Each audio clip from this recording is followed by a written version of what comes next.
भागवत कथा की आज तृतीय दिवस है और कल अब सभी भक्त ने भगवान के प्रिय भक्त के दिव्य चरित्र की कथा श्रवण की है। श्री सद्गुरुदेव की श्री चरण कमल का स्मरण करते हुए पुनः पुनः वंदन करते हुए आज की कथा के रस सागर में हम लोग प्रवेश करते हैं। भगवान रामायण में तुलसीदास जी कहते हैं कि हरि अनंत हरि कथा अनंता। कोई देवताओं के समान भी आयु प्राप्त कर ले भी तो भी वो कथा के पार कभी नहीं पा सकते। देवताओं के समान आयु पाकर यदि कथा कहे तो कथा का पार अंत तक वो जान नहीं सकते। क्यों? क्योंकि भगवान की कथा अनंत है।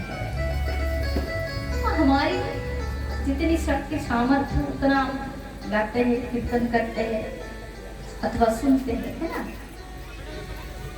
थोड़ा सुने हैं या बहुत ज्यादा सुने ये जरूरी नहीं है। सबसे जरूरी है श्रवण करके हमने कितने मन में धारण किया।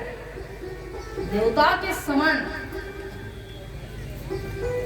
आयु प्राप्त किए कथा सुनने और एक कथा के शब्दों को भी मन में धारण नहीं किए तो वो कथा सुनना कोई मतलब के नहीं। तो श्रवण के द्वारा चेष्टा करना चाहिए कि कथा हमारे हृदय में बैठे, छू जाए अंतरात्मा को। और ये भजन करते हुए एकांत में आप अनुभव कीजिएगा कि ये जो भजन कर रहे हैं अथवा सुन रहे हैं भगवान जी की कथा, ये हमारे अंतर को छू रहे कि नहीं। अगर नहीं छू रहे हैं, अगर मन तक स्पर्श नहीं हो पा रहा है तो समझ लेना अभी भी हमारे मन में बहुत मैला है, अभी बहुत पाप बैठे हैं। इसी कारण ये अंतर आत्मा को, मन को ये कथा स्पर्श नहीं कर रहे। जिस दिन कथा सुनते सुनते भजन करते करते अंतर मन को ये भगवान की कथा नाम स्पर्श कर जाएंगे, ये मीठी लगने लग जाएंगे, अमृत जैसे लगने लग जाएंगे तो समझ जाना गोविंद की कृपा हम पे हो गई। बोला राधा रानी की कृपा हो गई, ये समझ लेना। क्योंकि भगवान का नाम, भगवान की कथा अमृत है, दिव्य अमृत के संग इसकी तुलना की गई है। किंतु एक शराबियों को, एक जुआरी को कथा में बिठा दो, उनको बिल्कुल जमेगा नहीं। 5 मिनट भी बैठ नहीं सकते और उल्टा और निंदा करेंगे, कुछ सुना देंगे, ये क्या है? ना जाने क्यों बैठते हैं लोग, क्या इसमें पाते हैं। 2-4 बातें बक के वो यहाँ से चले जाएंगे। इसके लिए महापुरुष ने कहा है कि जन्म जन्म की अपराध जब मनुष्य के अंदर घर कर बैठता है तो वो कथा पंडाल में जाके बैठ नहीं पाता है। रामायण में इस तुलसीदास जी महाराज ने इस विषय पर विशेष ध्यान दी है। उन्होंने बड़ी सुंदर चर्चा की इस विषय में। जे करी कष्ट जाई पुनि कोई, जात ही नींद जुड़ाए होई, जगता जाड़ विषम उरुलागा, गई हूं न मज्जन पाव अभागा। तही कारण आवत ही हारे, कामिका कबलाक विचारे आवत यही सर अति कठिनाई, राम कृपा बिना आही न जाए। जब तक भगवान की कृपा नहीं होंगे तब तक सर माने सरवर, कथा रूपी सरवर, यहाँ कथा को सरवर के संग तुलना की जा रही है। तो राम कृपा बिना, हरि कृपा बिना कथा रूपी सरवर में प्रवेश नहीं मिलता है। तो 24 अवतार की कथा की कल वर्णन हुई थी, आप सबने श्रवण किए थे। भगवान के अवतार अनंत हैं, केवल 24 ही नहीं। और इसके आगे मनु जी की वंश परंपरा की कथा श्री सुखदेव मुनि ने परीक्षित जी को सुनाया। मनु जी की कन्याओं की कथा सुनाएंगे और 3 कन्याओं के मध्य में जो देवहूति है, देवहूति की विवाह कर्दम मुनि से हुई और जिनके घर कपिल भगवान का आविर्भाव हुआ और देवहूति ने कपिल भगवान से बड़े दिव्य ज्ञान प्राप्त किया।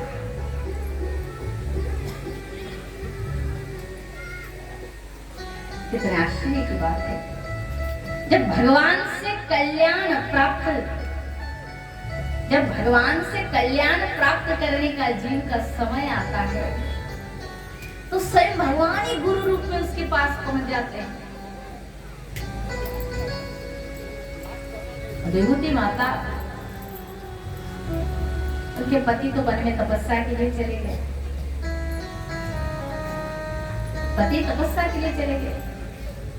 बेटियां सब विवाह हो गई, घर में केवल माता है और माता की पुत्र है।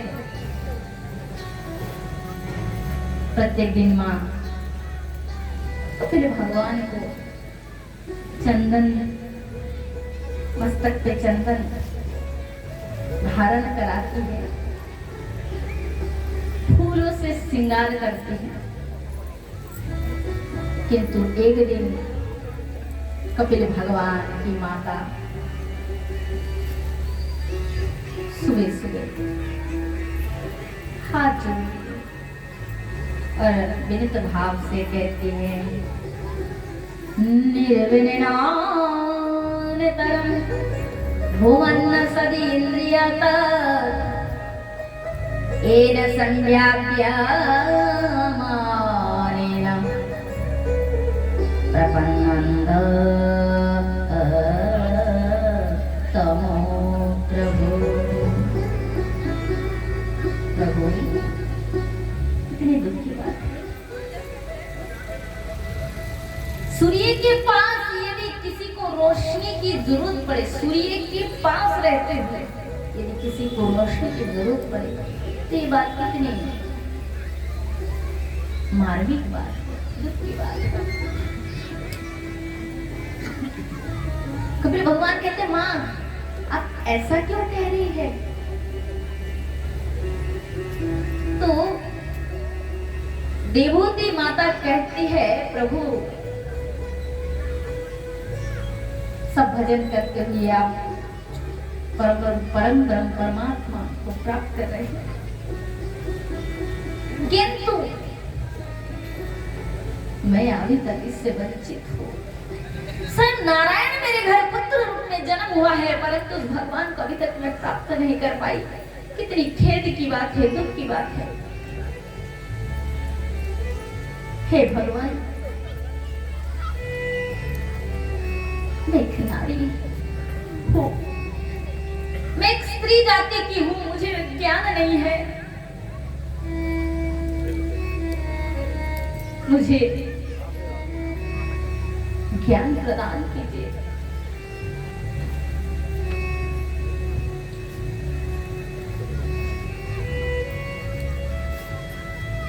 हे भगवान, मेरा कल्याण कीजिए। कपिल भगवान कहते हैं, माँ ये क्या, प्रत्येक दिन आप मुझे चंदन धारण कराती है, फूलों से मेरी श्रृंगार करती है, और आज आप मुझे प्रणाम कर रहे हैं, मुझसे कल्याण के लिए प्रश्न कर रहे हैं।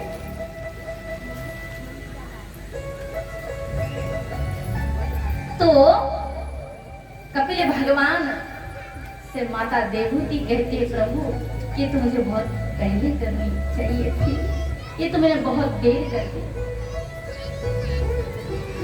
ये तो मैंने बहुत देर कर दी, तो मुझे बहुत पहले करनी चाहिए थी। भगवान मेरे पति तपस्या के द्वारा आपका भजन करते, आपको प्राप्त कर रहे, नव कन्याएं बड़े बड़े महात्माओं की सेवा करते हुए उनकी सेवा से आपकी भक्ति पा रहे, परंतु मैं स्वयं आपकी माता होते हुए भी अभी भी अज्ञान में फंसा हुआ हूँ। हे भगवान मेरी कल्याण कीजिए। मुझे ये बताइए कि जो इंद्रियां है ना, ये विष्णु की ओर इतनी भागती क्यों है, क्यों भागते हैं? आंखें अच्छा अच्छा देखना चाहते हैं, कान अच्छे अच्छे सुनना चाहते हैं, जीभा अच्छे अच्छे रसमय वस्तु ग्रहण करना चाहती है, त्वचा त्वग इंद्रिय स्पर्श चाहते हैं, जैसे श्री प्रहलाद जी महाराज कहते हैं जिह्वै कतच्युत विकर्षति मा वितुत्ता शिष्णं श्रवणं हृदं कृतस्य घ्राणेन तस्य फलदृक्कज कर्म शक्ति बहवा सपत्न एव गहपति नरन्ति। जिस प्रकार एक पुरुष की बहु पत्नी हो और कभी ये पत्नी हाथ पकड़ के खींचे कि कोई चरण पकड़ कर खींचे, तो जैसे उस पुरुष की दशा होते हैं, उसी प्रकार इस इंद्रियों की दशा है। प्रभु मेरे कल्याण कीजिए। और मुझे ये बताइए भगवान के बंधन क्या होता है और मुक्ति क्या होती है भगवान, और ये भी बताइए कि बंधन किसका होता है। ध्यान दीजिए, आज का जो चैप्टर है ना बहुत महत्वपूर्ण है, इंपॉर्टेंट है। जैसे भागवत में कपिल देव की संवाद, कल झांकी आ गए थे इसलिए मैंने उस टाइम ये चैप्टर नहीं बोली, क्योंकि हर एक एक मोमेंट होते हैं जो श्रोताओं की ध्यान इधर उधर हो गए, इसलिए मैंने छोड़ दिया, मुझे कल बोलना है, क्योंकि फर्स्ट टाइम सब कॉन्सेंट्रेशन सबके मेरे और ही रहेंगे, इसलिए मैंने उसको वही ऑफ करके आगे बढ़ गए। तो माता कहते हैं भगवान मुझे ये बताए कि ये जो बंधन और मोक्ष, बंधन और मुक्ति किसकी होती है, मन की, आत्मा की या शरीर की? मुक्ति किसकी होती है, मन की, आत्मा की या शरीर? यह प्रश्न सुनकर कपिल भगवान हंस पड़े और कहते हैं माँ, आपने मुझे प्रथम मुझसे ये प्रश्न किया कि इंद्रियों को वश में कैसे करें। तो माँ, इंद्रियों को तो वश में करना चाहिए, इंद्रियों को संयम रूपी कोड़े से जीव को अपने अधीन करना चाहिए, क्योंकि इंद्रियां जब तक वश में नहीं होंगे तब तक मन भजन में नहीं लगेगा। देखे ना इंद्रियों के ना घोड़े भगे, उसमें हरदम ये संयम के कोड़े लगे। अपने रथ को सुमारद लगाते चलो, ओ कृष्ण गोविंद गोपाल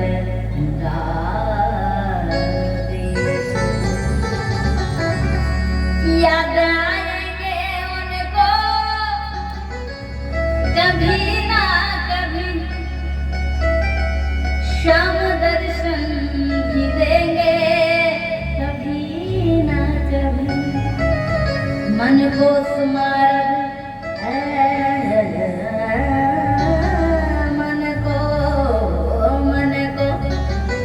स्मारक लगाते चलो, कृष्ण गोविंद गोपाल गाते चलो। काम करते चलो, नाम जपते चलो, मन में संसार की भाव करते चलो। कृष्ण गोविंद गोपाल गाते चलो,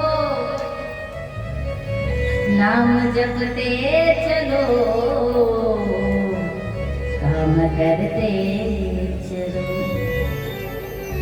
याद आएंगे उनको कभी ना कभी, श्याम दर्शन भी देंगे कभी ना कभी।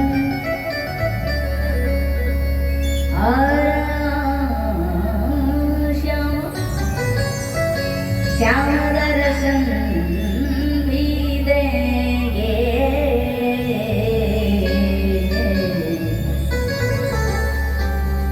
देंगे कभी ना।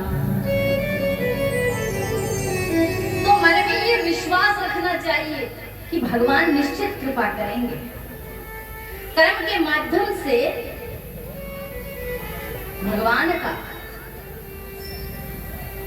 स्मरण करना चाहिए, नाम शरण करना चाहिए।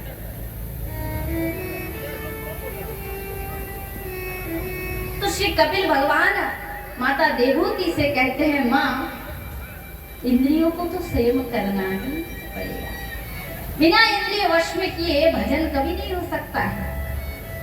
इसलिए संयम किस प्रकार करना है? संयम से। रसगुल्ला, मन कह रहे रसगुल्ला लाओ, जीवा रसगुल्ला चाह रहे, तो ठीक है, रसगुल्ला लाए और ठाकुर जी को अर्पण कर दी, भोग लगा दी। अब जब जो वस्तु भगवान से संबंधित हो गए, जिस वस्तु का कनेक्शन भगवान से जुड़ गया, बस वो आपको बंधन में डाल नहीं सकते, वो तो आपको भगवान की भक्ति से जुड़ा देते हैं, जुड़ा देंगे। बोलो राधे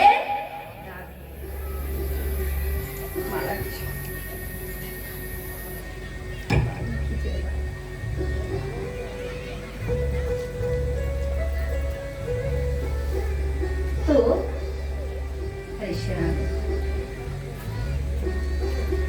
अब कपिल भगवान माता देवहूति से कहते हैं, मां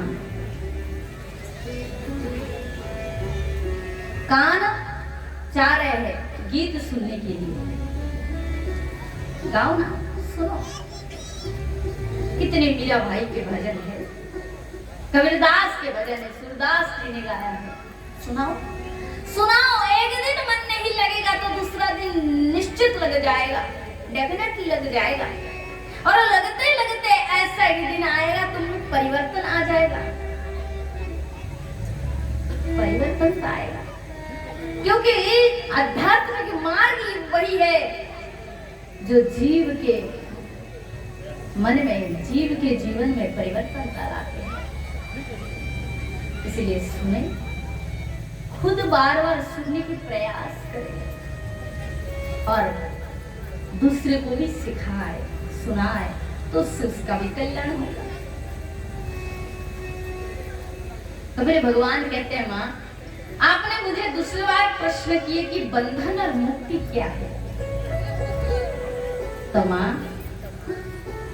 विषयों में मन का जब संबंध हो जाता है, संसार की वस्तुओं के संग मन का जब लगाव हो जाता है, ममता हो जाता है ना, तो उसे बंधन कहा जाता है। और मन यदि विषय से विरक्त हो जाए, मन विषय से यूं ही तो विरक्त नहीं होगा, होगा नहीं है?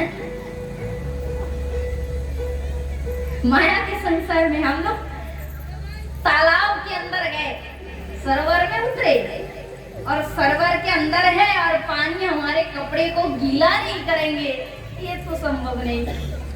ये हो सकता है क्या? नहीं। तालाब में प्रवेश कर रहे हो तो जल तो तुम्हारे कपड़े को गीला करेंगे, तुम्हारे शरीर को गीला करेंगे।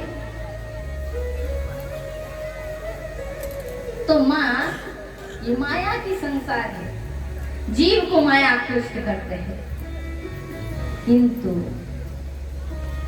यदि सत्संग करोगे, भगवान के नाम करोगे, तो ये माया की बंधन छूट जाएगी। तो विशेष में आसक्त ही बंधन है और विषय से विरक्त ही मुक्ति का मूल कारण है। और इसका कारण कौन है? कौन है? बंधन किसका होता है?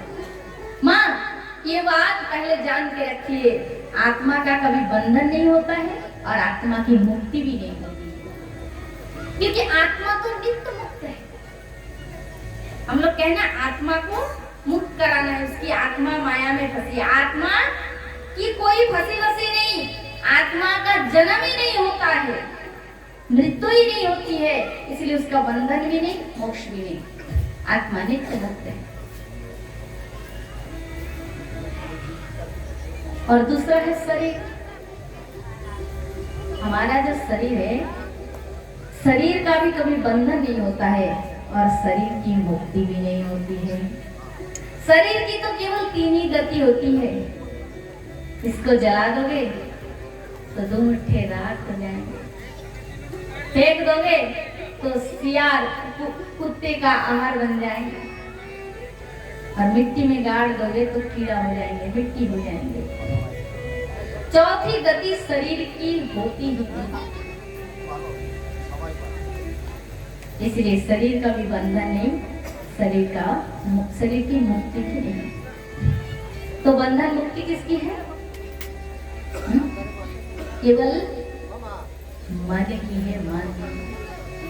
मन ही एवं मनुष्याणां कारणं बद्धो मोक्षयं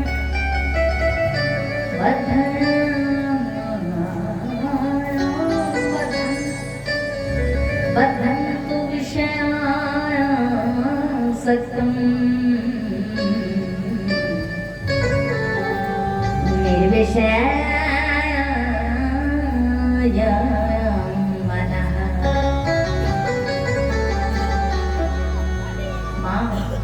ये बंधन और मुक्ति तो केवल मन का है। ये मन जब विषय में आसक्त होता है तो माँ उसे ही बंधन कहते हैं, और मन जब विषय से रक्त होकर ईश्वर में लग जाता है तो उसे ही मोक्ष कहते हैं। सारा बखड़ा इस मन का है। तो फिर भगवान कहते हैं माँ, जिसका मन परमात्मा में लग गया वो 1000 बार जन्म लेने के बाद भी मुक्त है, और जिसका मन अभी भी संसार में है, माया में है, तो 1000 बार वो मरने के बाद भी फंसा हुआ है। तो सारा बखेरा मन का है। ये जितने साधन भजन, ये दान व्रत तप त्याग उपवास, जितने साधन भजन सब केवल मन की शुद्धि के लिए है, और ये मन सहज में शुद्ध नहीं हो पाता है। बहुत साधन भजन, ऐसा आवाज क्यों आ रहा है? बहुत साधन भजन करने के बाद भी मन में यदि थोड़ा सा यदि इस विषय के प्रति आसक्त रह जाए तो वो थोड़ी सी मैली फिर जीव के मन के सारे ज्ञान को प्रपंच से ढक देता है, और फिर उसे माया के बंधन में ले आते हैं। इसलिए ब्रज के संत कहते हैं, क्या कहते हैं? जिन्हें ब्रज के संत कहते हैं कि ज्ञान की जो पहुंच अतः सागर की अतल तक होना पड़ेगा, तब जाके ये माया की प्रपंच जीव को फंसा नहीं पाएगा। क्योंकि आप लोग देखे होंगे सागर जो होता है, समुद्र देखे ना, समुद्र के ऊपर कितने लहर होते हैं, बहुत दिन भर एक के बाद लहर आता रहता है, एक के बाद एक।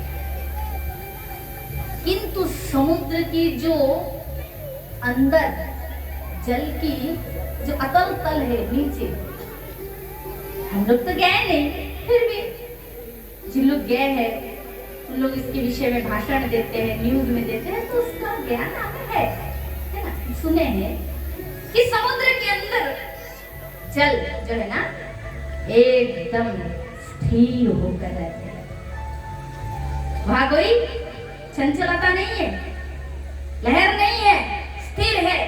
और अतल जल की जो अतल तल में,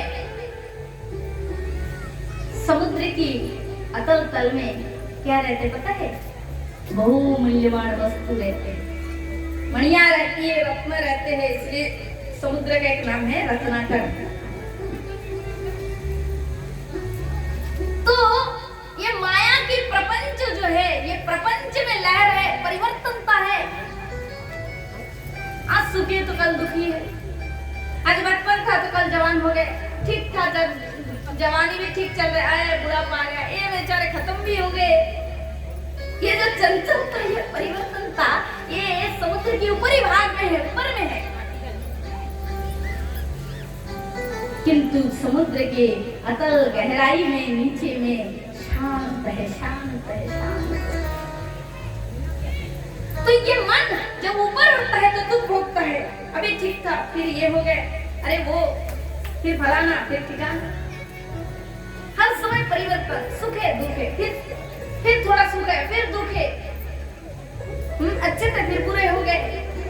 खुद के, समाज के, परिवार के तमाम प्रकार की सुख दुख द्वंद में जीव फंसकर जीवन विषमय हो उठता है।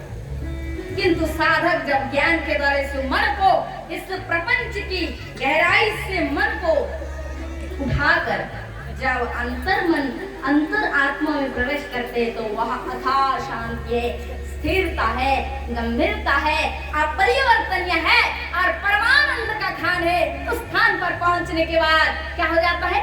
न जायते म्रियते वा कदाचित, न भूताय भविता वा न बृहत्, अयो नित्य शाश्वत हम पुराना, न हन्यते हन्यमान शरीरे। शरीर के करोड़ों बार जन्म मरण होने के बाद भी उस नित्य शाश्वत सनातन पुरातन अजर अमर तत्व अपरिवर्तनीय अस्थिर उस चीज को मन जब अनुभव करता है तो चिर शांत शाश्वत शांति लाभ करते हैं। तो उस मन को इस साधन से, उस भजन से उस अंतर गंभीर स्थल में पहुंचाना है जहाँ आप बैठे हैं, जहाँ हम बैठे, प्रत्येक जीव विराजमान है। और क्या यही तो दो चीज है, दिन रात। दिन का उल्टा क्या है? रात है। अच्छाई का उल्टा बुरा, सफेद का उल्टा काला, गोरे का उल्टा काला, सफेद का उल्टा काला, तो गोरा जो भी कहिए, मोटा का उल्टा पतला। ठीक? तो उसी प्रकार ये जो दो विपरीत शब्द है, यहाँ परिवर्तन तो उसका उल्टा अपरिवर्तन। यहाँ दुख, वहां अंतर में जब गहराई में प्रवेश, सुख, यहाँ अशांति, वहां शांति। यहाँ डिमांड, चाह, अमीर होता, पंखे की जगह एसी होते, लग्जरी गाड़ियां होती, बहुत चाह है, सोने के थाल में भोजन करते राजा की तरह, क्या पेड़ के नीचे सोते, सोने के पलंग में सोते। या चाह है, केवल डिमांड, स्वर्ग की राजा इंद्र बना दे भगवान, फिर भी डिमांड है, फिर भी चाह है। सब कुछ तो है पर वो नहीं है, ब्रह्मा जी की तरह 4 सिर होते तो कितना मजा आता है। भगवान भी हाथ दे के सिर पे बैठते हैं। एक कथा थी, बड़ी सुंदर कथा सुनाते हैं। और देखिए, मनुष्य की चाह, इच्छाओं की, कामनाओं की कभी पूर्ति नहीं होती। एक बार क्या हुआ, ये भिक्षुक भिखारी प्रभात के समय भिक्षा करने के लिए निकले। अब भिक्षा कर रहे, घर घर प्रवेश कर रहे, भिक्षा में कोई कुछ देता है, कोई कुछ देता भी नहीं है। बेचारा खूब दुखी थे। अब उस भिक्षुक जी का भेंट नारद मुनि से हो गया अकस्मात। देवर्षि नारद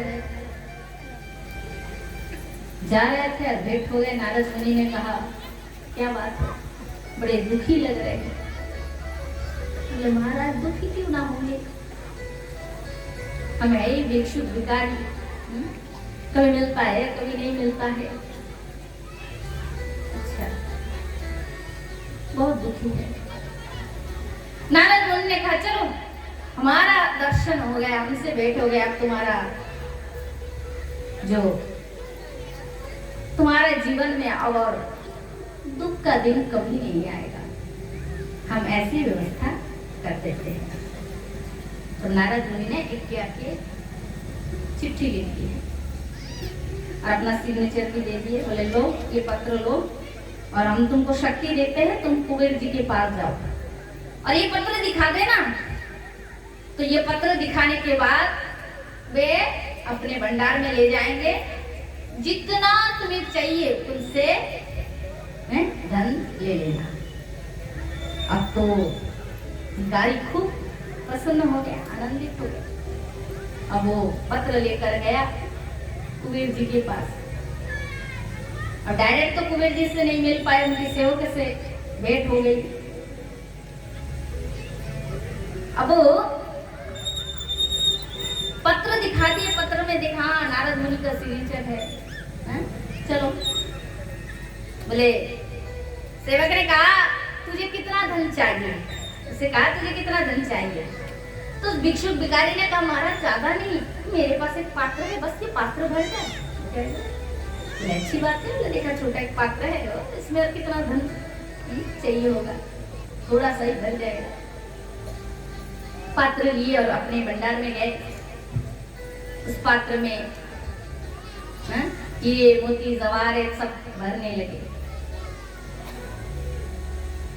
भरते भरते भर रहे, जितना देता गया उतना ही भरता गया, पर भरते हैं पर पूरा भरते नहीं, भरते भरते थोड़ा रह जाते। ऐसा करते करते करते महाराज एक कुठार, दो कुठार, तीन कुठार भंडार सारे खत्म होते जा रहे। 10 कुठार खत्म हो गए। अब सेवक को भारी आश्चर्य हुआ, ये क्या है, कैसी बात है, ये पात्र है क्या, इसमें जितना धन संपत्ति देते जब ये भरता नहीं। सीधा गए मालिक के पास, कुबेर जी के पास गए और उनसे जाकर सब बोले, खबर की उनको ऐसी ऐसी बात है। कुबेर महाराज को भारी आश्चर्य हो गया, 10 कुठार खत्म हो गए। कौन है ये, कोई मायावी पुरुष है कि क्या है, किसको भेजे नारद मुनि। आश्चर्य हो गए, वे दौड़ भागे आए, उस आदमी से मिले। अरे ये तो साधारण मानव है, मनुष्य है, पर ये क्या, छोटा सा पात्र भरता नहीं। कुबेर जी ने कहा कि उसके पात्र लाना जरा। लाए, कुछ समझ नहीं पाए। बोले मेरे सामने डालो, डालता है, जितने डालते हैं फिर भी देखता है वही थोड़ा खाली रह जाता है। सीधा नारद मुनि को खबर की, महाराज ये किसको भेज दिए, हमारा नाम तो बदनाम हो जाएगा। कुबेर जी संपत्ति की मालिक है, आप तो इसको दे दे तो मैं खुद भिखारी बन जाऊंगा। अब नारद मुनि आए, खबर मिला, तत्काल पहुंचे। नारद मुनि सुन के देख के आश्चर्य में पड़ गए, ये क्या, सच में सारे कुठारे सब खाली पड़े हैं, इतना धन इसमें डाला पर भरता नहीं। नारद मुनि ने दिखा मुझे पात्र। सारे सेवक पात्र लेकर आया, उससे उस सोने हीरे मोती सब उठाए और जैसे उल्टा किया, देखा तो मनुष्य का खोपड़ी था। बोला राधे ये कभी भरता नहीं है। तो यहाँ डिमांड है, चाह है, वह चाह नहीं है। जगत्ता निवर्तन्ते तद्धाम परम मम। तब जीव खुद को भगवान के परम धाम में रूप करते हैं। जंगलब्धा च परं लाभो मन्यते नधिकं ततो जस्मिन् स्थितो दुखेन गुणपि न विचलते। जब जीव स्वस्वरूप में, आत्मा स्वरूप में स्थित होते हैं, तब देखते हैं वो पूर्ण है, पूर्ण कामाप्त काम, परिपूर्ण है। उसको किसी वस्तु की कमी नहीं, चाह नहीं, आशा नहीं, इच्छाएं नहीं। इसमें चाहिए और उसमें देना है, लेना नहीं है। इसमें खाली लेना, हमको तो हमें ये चाहिए वो चाहिए, 1000 देने के बाद फिर भी शिकायत 10 तो है, और वह चाह नहीं, सिर्फ देना है। क्या देना, प्रेम, भगवान से प्रेम दान करना। भगवान को प्रेम भक्ति दान करते वक्त उनको देकर परम सुख पाते हैं, सेवाएं देते हैं भगवान को।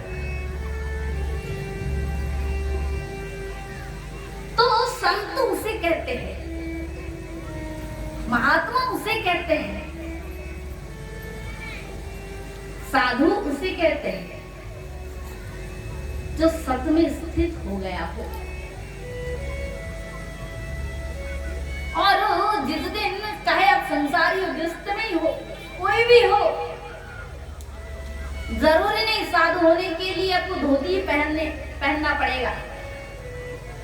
सूट पैंट में हो, पैजामा में हो, अथवा कुर्ता में हो, किसी भी वेश में हो, नीले पीले हरा कुछ भी पहनो रंग का, कोई रंग का। मेरा कहने का इंटेंशन ये नहीं कि अब समाज के ऐसे विपरीत वस्त्र पहनेंगे जो समाज में चलने के लिए लायक नहीं रहेंगे ना, वो ठीक रहेगा, वो क्लियर रहेगा, उसमें कोई कमी नहीं रहेगी। मतलब कहने का तात्पर्य यह है, हमारा अंतर मन को परिवर्तन करने के लिए बाहर की वेश की परिवर्तनता की आवश्यकता नहीं कि हम सन्यासी बन जाए अथवा काले से सफेद कपड़े के हो जाए, जरूरी नहीं। बस मन को परिवर्तन करना है, मन को उस स्थिति में लेकर खड़ा करना है। और ये कैसे संभव होगा? बार बार पुनः पुनः जिन्होंने साधन करते हुए, जिन्होंने वो तब करते हुए वो स्टेज को पार कर लिया, उस स्थिति में पहुंच गए, उनके संग बार बार करने से ही वो स्थिति आप लाभ कर पाओगे।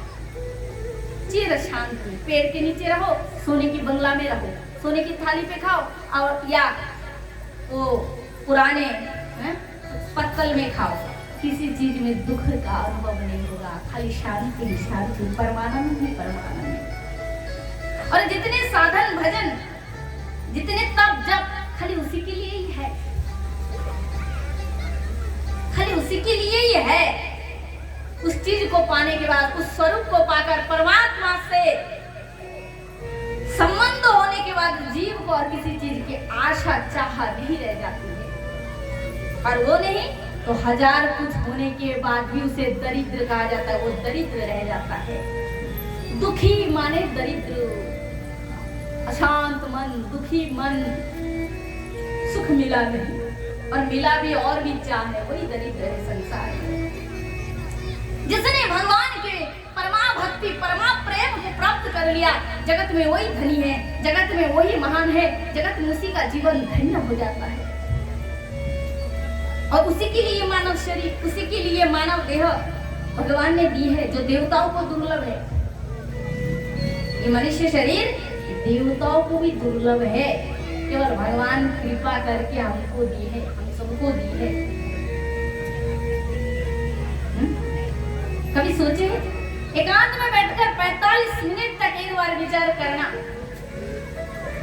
एकांत में, एकदम निर्जन में, कि मैं कौन हूं, मैं आखिर कौन हूं, मैं शरीर हूं,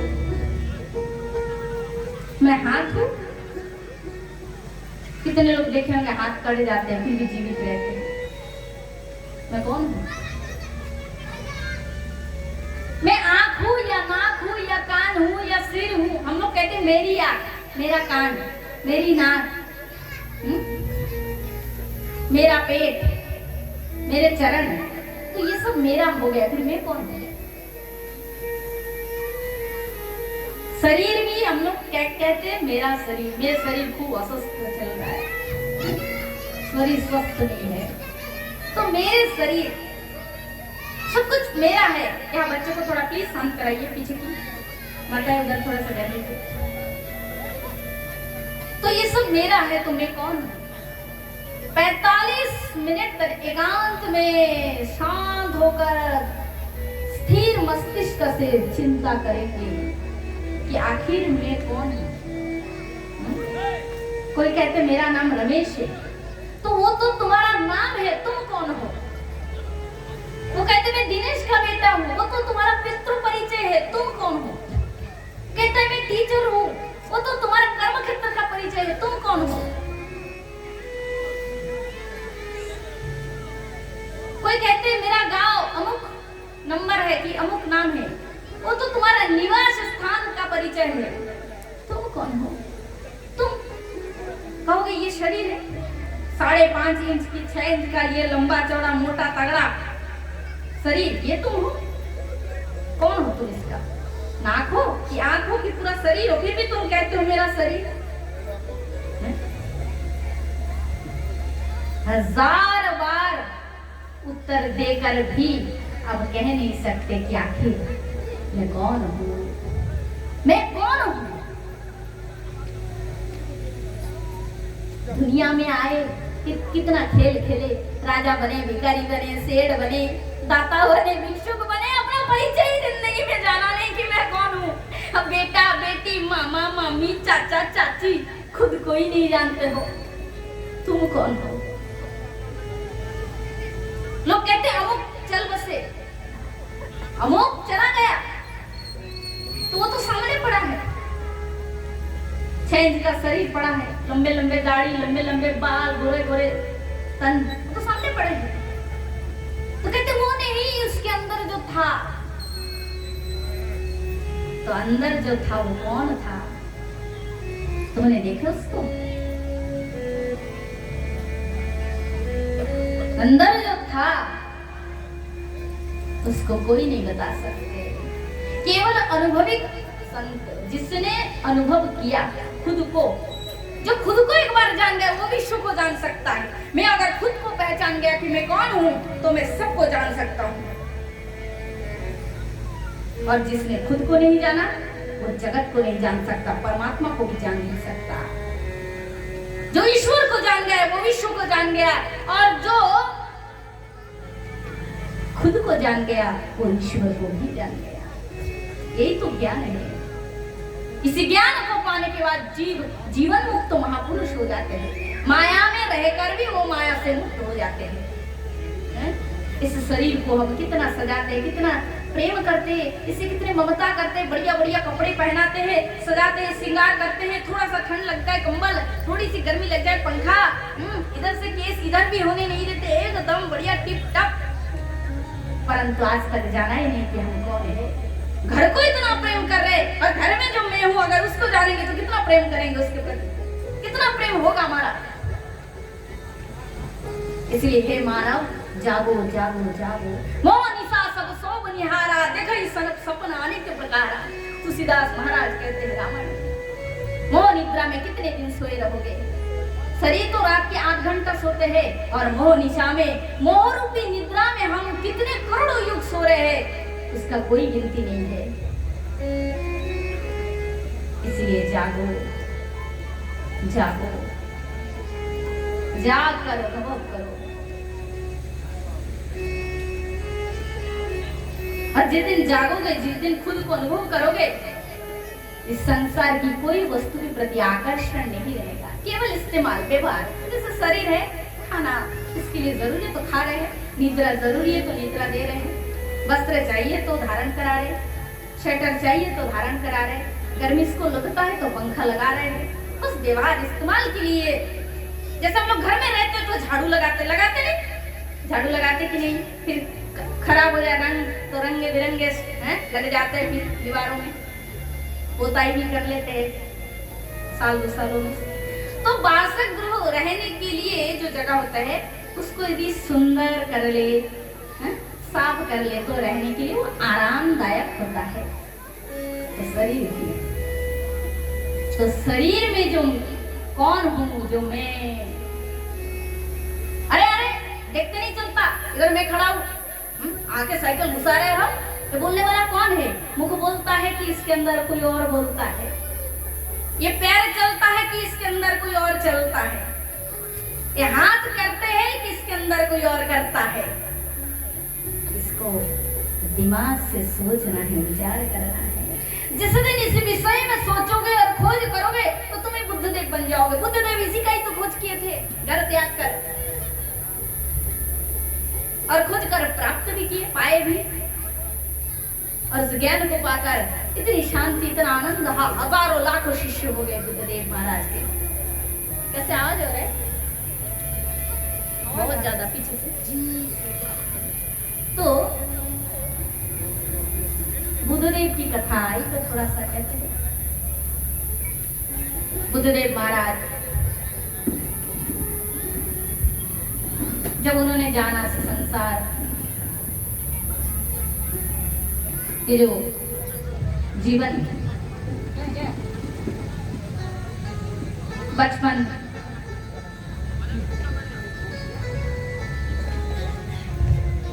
बचपन होता है और उसमें खेल कूद में आयु कट जाते हैं।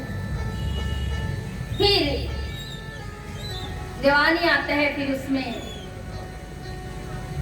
संसार के जिम्मेदारी आते हैं, विवादी करते हैं, संसार करते हैं। फिर धीरे धीरे समय टल के बुढ़ापा आता है। ऐसा टाइम तो आता ही है ना। इधर से पूरा टेढ़े हो जाते हैं, चमड़े सब ऊपर उड़ जाते हैं, नसें दिखने लगते हैं। ये टाइम सबके आते हैं, और जिनका नहीं आया है उनको भी आएगा, ये निश्चित प्रकृति का नियम। तो वो टाइम होकर फिर राम नाम सत्य वाला स्टेज, है ना। तो बुद्धदेव ने सोचा कि यही जीवन है, यही जीवन है। खेले कूदे, बड़े हुए, शादी विवाह किए, बच्चे आदि हुए, उनको रास्ता दिखाए और खूब खूब करके चल बसे। यही जिंदगी है।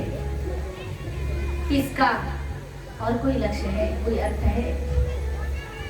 तो मन में खोज करने का इच्छा, आकांक्षा जब मन में जगे तो घर त्याग करके वन चले गए और खूब तपस्या की है। तपस्या करते करते करते करते करते एक दिन स्वयं ब्रह्मदेव आ गए। उनसे कहा, क्या चाहते हैं आप? क्या चाहते हैं? तो बुद्धदेव जी ने कहा कि मैं क्या चाहूंगा, क्या मांगूंगा? मुझे कुछ भी चाह नहीं है, अभी मुझे कुछ चाह नहीं। अच्छा, चाह नहीं है। आपने इतने कठोर तप की, इतनी साधना की है, उसका कोई इच्छा होंगे, आकांक्षा होंगे आपके मन में? तो मैंने कहा नहीं, कुछ भी नहीं है। अच्छा, तो फिर आपने तब क्यों किए? तो बुद्धदेव जी ने कहा कि देखिए, किसी के पास अगर कुछ ना होगा, कोई वस्तु ना होगी, तो उसकी चाह होगी कि मेरे पास ये नहीं है तो मुझे दे दीजिए।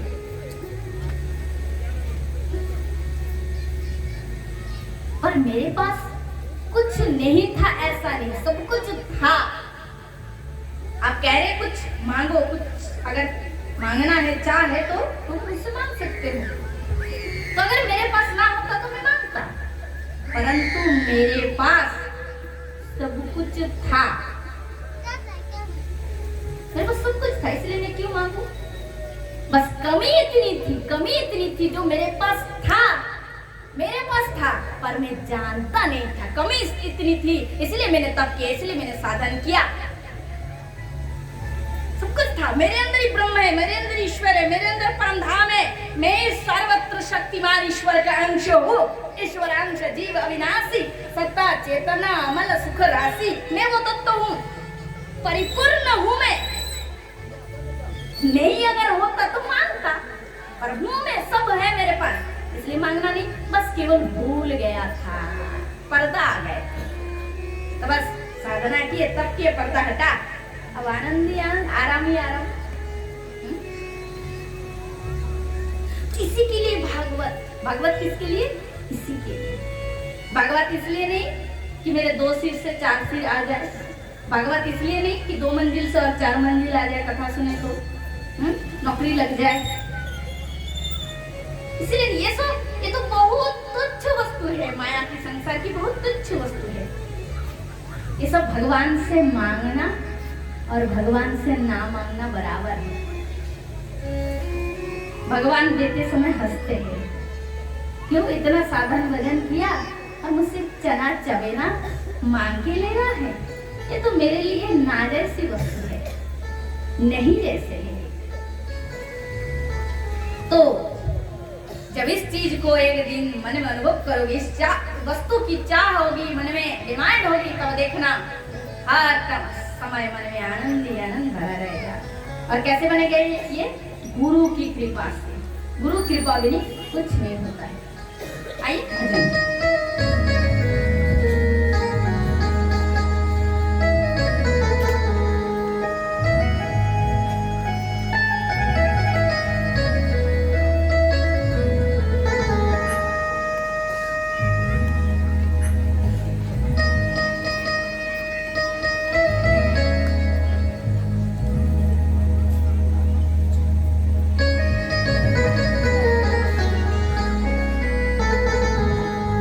कुछ न, और विश्वास रखोगे तभी फलभूत होगा, फल प्राप्त होगा। विश्वासुर्वाक्येषु तस्मिन् भावना मन दशरैश्चैवं कथाया निश्चलः मतिः। तो महाराज कथा प्रसंग में आगे बढ़ते हैं। सुखदेव मुनि कहते हैं परीक्षित, कपिल भगवान से माता देवहूति ने ज्ञान प्राप्त है और सो मन को परमात्मा में लगाना है। और वो कैसे? भगवान की कथा सुन, बार बार सत्संग करते करते मन शुद्ध हो जाता है, अस्थिर हो जाते हैं। कथा आगे बढ़ाए श्री सुखदेव मुनि कहते हैं परीक्षित, स्वर्ग में इंद्रादि देवता जब समरस पान का उन्मत्त हो गए तो उनकी सभा में उनके गुरुदेव श्री बृहस्पति जी पधारे। कल ध्रुव जी की कथा आपने श्रवण की थी। तो श्री सुखदेव मुनि की वंश परंपरा वर्णन करते हैं और प्रियव्रत जी की वंश परंपरा वर्णन करते हैं। उसके बाद नरक की कथा आती है और नाम महिमा का प्रचार होते हैं। किस प्रकार अजामिल नामक ब्राह्मण अंत समय एक बार नारायण नाम के कीर्तन करने मात्र ही भगवत धाम के अधिकारी होते। तो देश काल नियम न सोच सोच विनिर्णय परम संकीर्तनति देव देव राम के मुच्य। सुखदेव मुनि कहते हैं परीक्षित, इधर देवेंद्र जब देखो मनुष्य के पास धन होना बड़ी बात नहीं है। कोई परिश्रम करेगा तो धनवान हो सकता है, किंतु धनवान होने के बाद उस धन का वो अभिमान ना करे, उस धन के मत में ना फंसे, ये सबसे बड़ी बात है। असली धनी वही है जो धन होने के बाद उसका अभिमान ना करे। बोलो राधे, सच्ची बात बता रहे हैं। धन का अभिमान हो जाए, धन पाकर प्रमत्तता आ जाए, मत आ जाए, तो समझ लेना वो असली धनी बन नहीं पाया।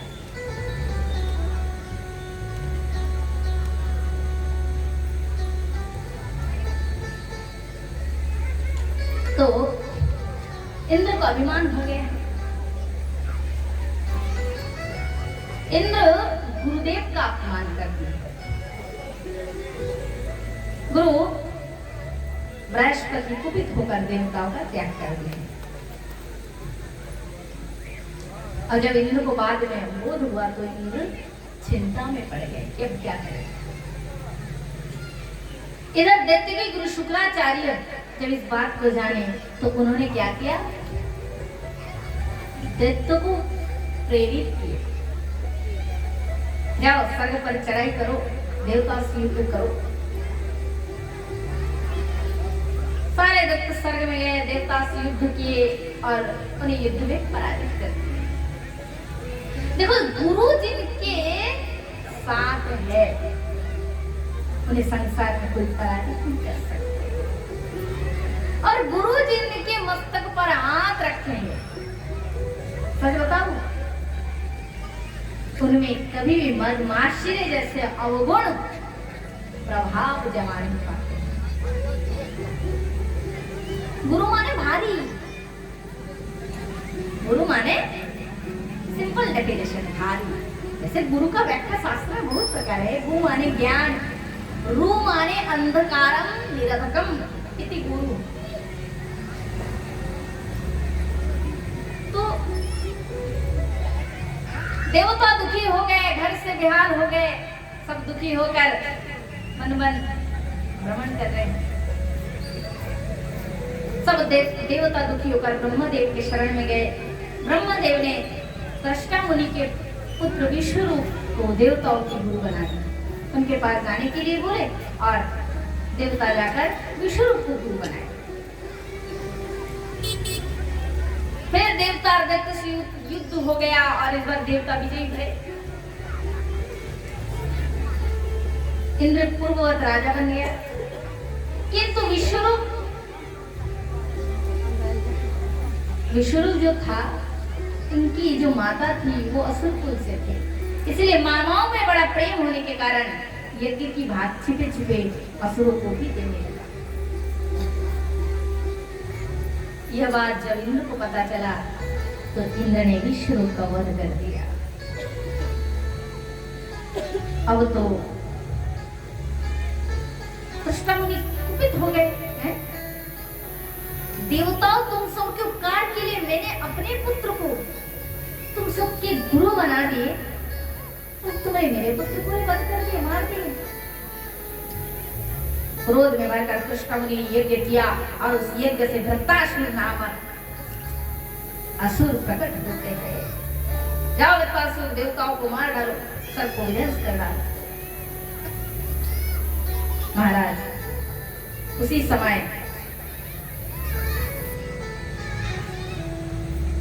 समस्त जब वृत्तासुर स्वर्ग पर आक्रमण करते तो समस्त देवता भूमित हो जाते हैं। सब पुनः विष्णु भगवान की शरण लेते हैं। भगवान विष्णु कहते हैं, देवगण, वृत्तासुर को मारना बहुत कठिन हो रहा है। इसका मतलब यह नहीं कि इसकी मृत्यु ही नहीं है। ओहो देवगण सुनो, वो दधीचि मुनि बड़े ही तपस्वी है, बड़े कठोर उन्होंने साधना की है। तब उनके शरीर की हड्डियों से यदि वज्र बनाया जाए और वही वज्र यदि वृत्तासुर पर निक्षेप किया जाए तो भी इसकी मृत्यु संभव हो सकता है। समस्त देवतागण भगवान विष्णु की प्रेरणा से दधीचि मुनि के पास गए। सब कुछ मन की बात कहकर सुनाए। दधीचि मुनि ने कहा, देखो देवता, मांगने वाला बड़े निर्लज होते हैं, देने वाले की तकलीफ को, कष्ट को समझते नहीं। सब देवता दुखी हो गए, ये क्या कह रहे हैं? इनकी वाणी से लगता ही नहीं कि ये हमारे लिए इतना बड़ा त्याग करेंगे भी। तब दधीचि मुनि कहते हैं, हे देवगण, अवश्य ये बात भी सत्य है कि मांगने वाला कोई विपत्ति में पड़ता है तभी तो देने वाले के सामने हाथ फैलाते हैं। तो चिंता मत करो, मैं संसार के कल्याण के लिए अपने शरीर को हंसते हंसते त्याग कर दूंगा। और योग शक्ति के द्वारा दधीचि मुनि अपने पांचभौतिक शरीर का त्याग कर दिया और उस शरीर की हड्डियों से वज्र बनाकर अब की बार देवेंद्र वृत्तासुर से युद्ध करने पहुंचे। युद्ध मैदान में खड़े हैं, शत्रु सामने है, किंतु अस्त्र चलाने की हिम्मत नहीं। शत्रु की शक्ति को देखकर, शत्रु के बल को देखकर इंद्र भयभीत होकर थर-थर करके कांप रहे हैं।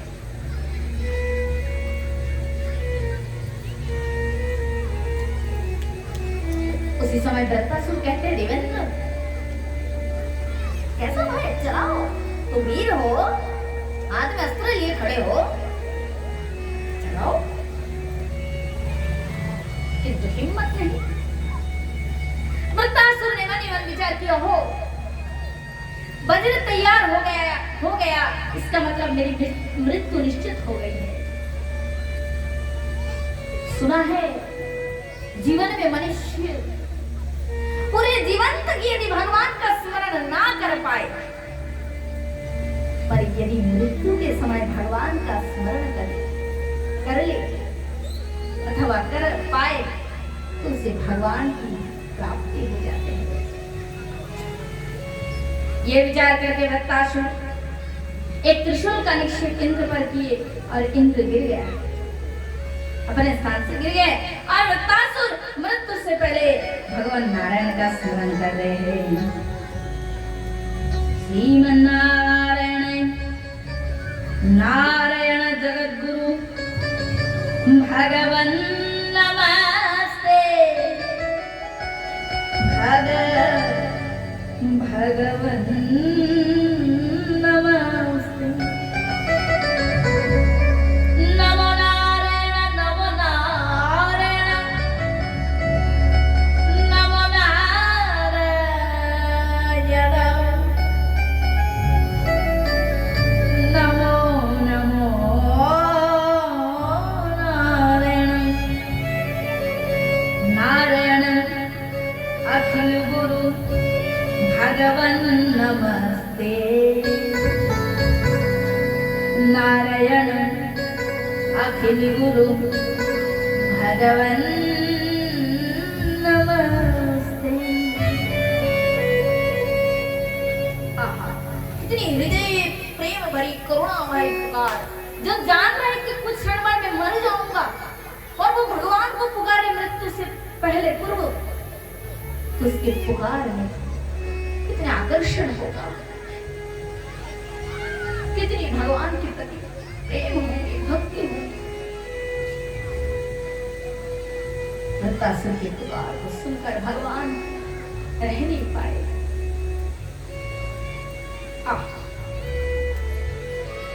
क्या भगवान की दिव्य रूप की छटाएं है? शुक्लम भरम धरम विष्णु शशि वर्ण चतुर्भुजम, चतुर्भुज रूप है। शशि माने चांद, चांद की जैसी शीतलता उनके अंग में छटाए छाए, मुख में हंसी है।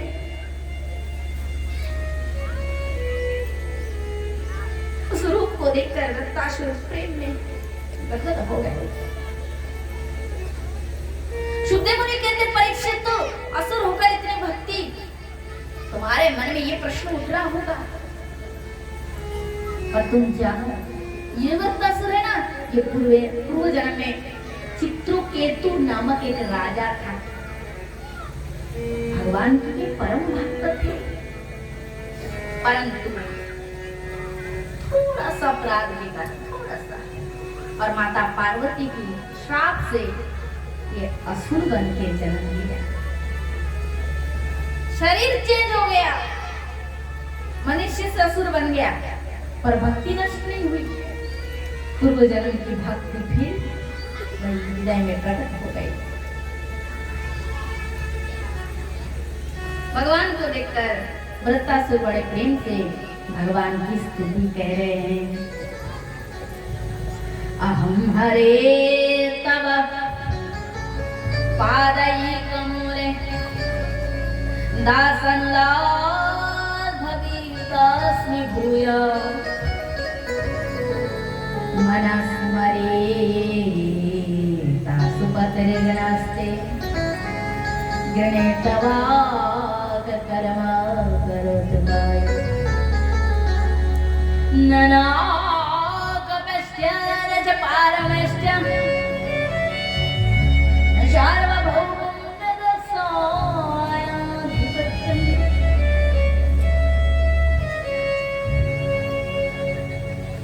न योग सिद्धिर पुनर्भवं वा शमञ्जस्यता विरहस्याकाङ्क्षे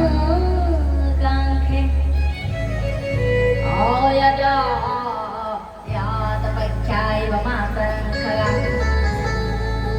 वचनं वदपदं दुःखुदग्धा प्रियं प्रियोयुषितविषन्नना मदरविन्दाक्षे निर्दुःखते।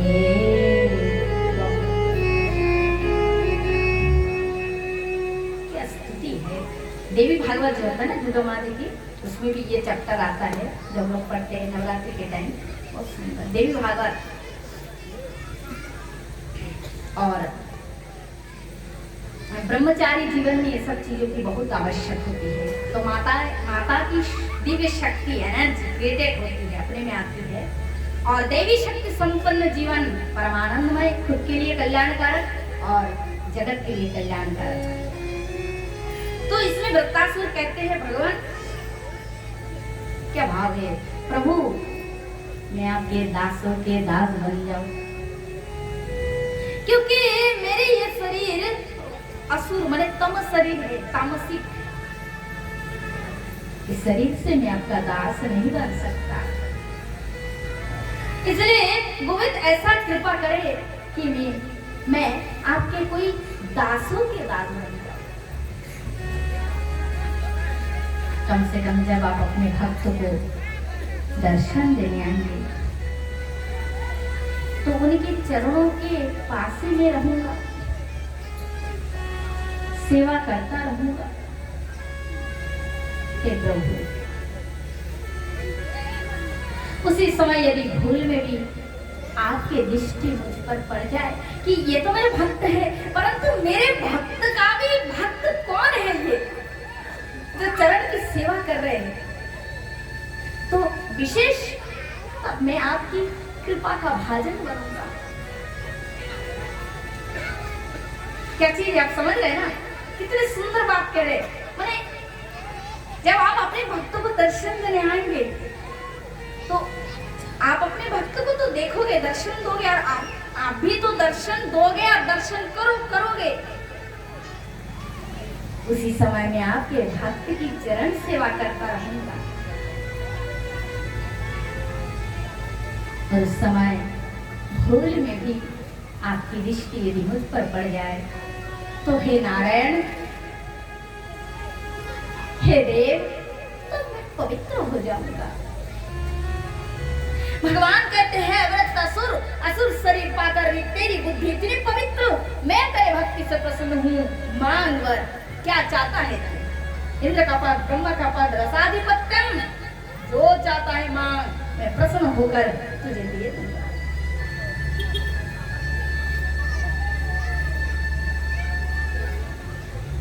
तो रत्तासुर कहते भगवान, ननाक मिष्ठन च पारमश्च।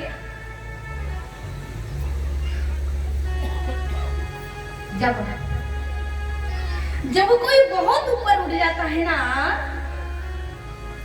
तो उसकी दृष्टि ऊपर की और ही रहती है। उड़ान भरते पक्षी और सोचते कि और उड़ान भरूं और ऊपर चढ़ूं, वो नीचे की ओर देखता ही नहीं।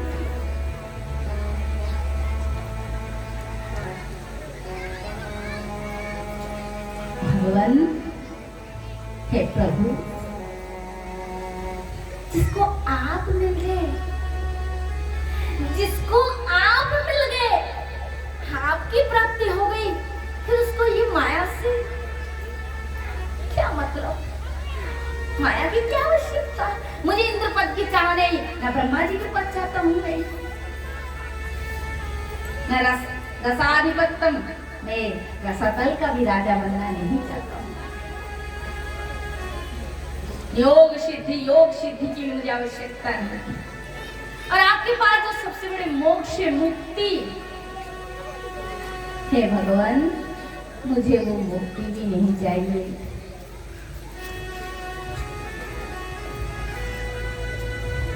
भगवान विष्णु आश्रय में है। इस मुक्ति के लिए बड़े बड़े योगी भी लालायित होते हैं, और वो मुक्ति तुम ना कर रहे हो।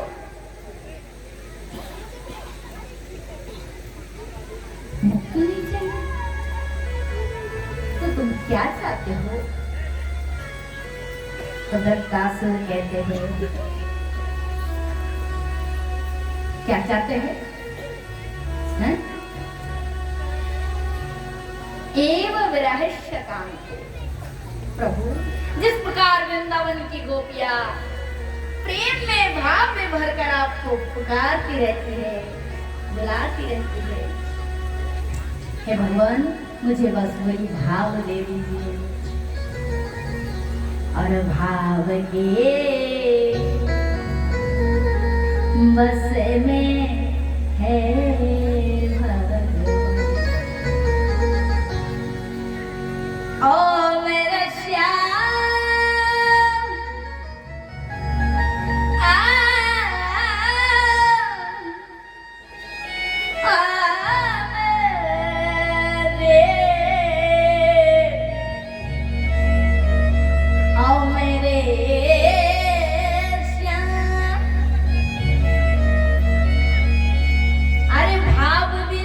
कुछ भी दे दे, मैं कभी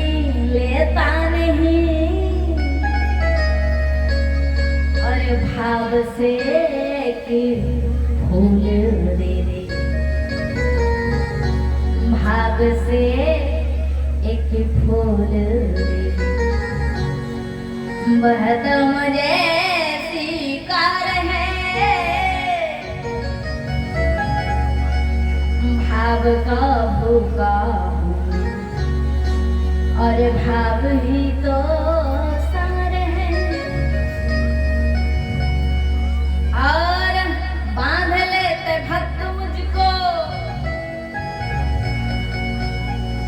प्रेम के जंजीर में,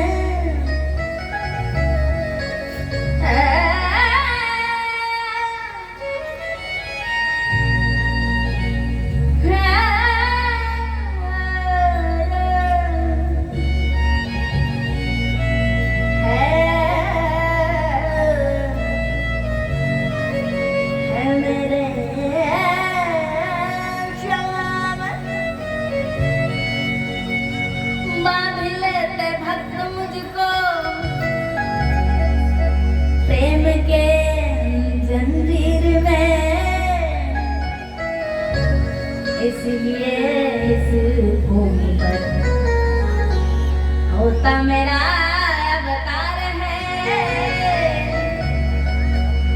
भाव का भूखा हूँ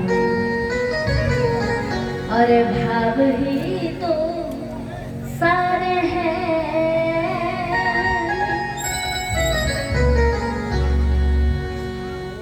तो केवल भाव बिन, भाव नहीं तो मधुबन निधि बन लागत सबने हैरान। अरे भाव हो जाए तो जित देखे तित देखत सुंदर श्याम, भाव के वश में है भगवान।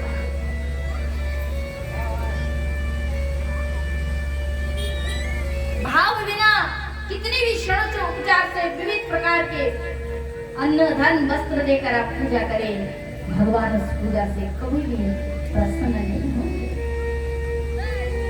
और भाव से थोड़ा जल भी दे दे, जैसे सुदामा जी देते थे। अंतिम दिन आप सुनोगे सुदामा जी महाराज क्या देते थे, प्रेम से कभी कृष्ण को केवल जल पत्ता दे देते थे, उसी को भगवान परमानंद से स्वीकार। तो जिसके जीवन में भाव नहीं, समझना उसके जीवन में खाली अभाव है। भाव का उल्टा क्या है? अभाव। और जहाँ भाव है, जहाँ भाव है वही शांति है, वही आनंद है। और भाव नहीं तो अभाव है, और अभाव में ही दुख है, अभाव में ही कष्ट है। तो महाराज ये बात सुनकर भगवान अति प्रसन्न हो गए। वाह, तुम भावुक भी होगा। अंत में कहते मम उत्तम श्लोको जन सुसख्यम, कर्मों के अनुसार जहां भी मेरा जन्म हो प्रभु, मेरे अंतिम लास्ट वाला स्तुति कर रहे वृत्रासुर। वृत्रासुर कह रहे कर्म के अनुसार जहां भी जन्म हो जाए मुझे कोई दुख नहीं है, परंतु हे भगवान ऐसी कृपा रखे मुझ पर कि जहां भी मेरा जन्म हो वहां मुझे केवल आपकी भक्ति की संग मिले, जिससे आपकी भक्ति नहीं, जिसका मन अपने रमता नहीं, ऐसे असत पुरुषों से मेरा संग कभी ना। वृत्रासुर की बात के देखकर इंद्र गदगद हो गए। वाह वाह वाह, असुर कुल में तो तू भूषण है रे, तेरे अंदर इतनी भक्ति भक्त है तू। सारा भय दूर हो गया, वज्र चलाते ही असुर शरीर जलकर राख हो गया। सब तीनों लोगों में हाहाकार मच गया। अरे वृत्रासुर मारे गए, मारे गए, मारे गए, देखो उसका शरीर जल रहा है। किंतु अचानक लोग क्या देखते हैं, उस भयानक अग्नि पिंड के अंदर से एक दिव्य पार्षद रूप प्रकट हो जाते हैं। बोले राधे, बोले वृंदावन बिहारी लाल की जय जय श्री राधे। आहा, पार्षद रूप प्रकट हो जाते हैं और वही वृत्रासुर का दिव्य देह विमान में बैठकर आनंद पूर्वक भगवान के नित्य धाम प्रस्थान करते हैं।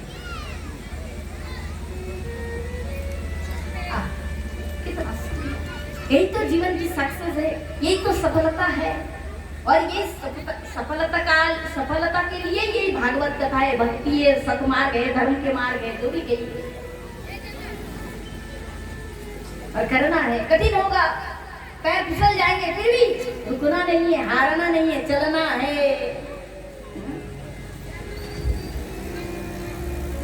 उड़ जा पंछी उड़ते जा, उड़ता जा तू, आसमान कितना भी बड़ा क्यों ना हो, उड़ता तू अपनी उड़ान भरता जा। एक दिन तुझे अपनी मंजिल जरूर मिलेगी, तो पहुंच जाएगी। तो आइए एक सुंदर भजन का हम लोग सब मिलकर आनंद कीर्तन करते हैं। इसके बाद और कल एक सूचना थी, मतलब आज भी दो झांकी है, मतलब कल बलि जी के बताए गए थे ना, और एक झांकी लगेंगे नरसिंह भगवान की। तो अभी हम उसी कथा में प्रवेश करेंगे, पर पहले भजन होंगे, उसके बाद आप लोग आज नरसिंह भगवान के झांकी का दर्शन करेंगे। राधे राधे।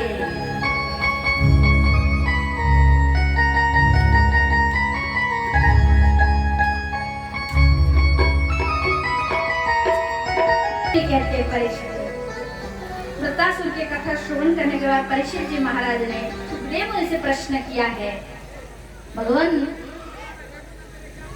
मेरा प्रश्न यही है कि भगवान केवल देवताओं के पक्ष लेते हैं और देवताओं को मारते हैं, मरवाते हैं, अथवा दैत्य को भी पक्ष लेते हैं?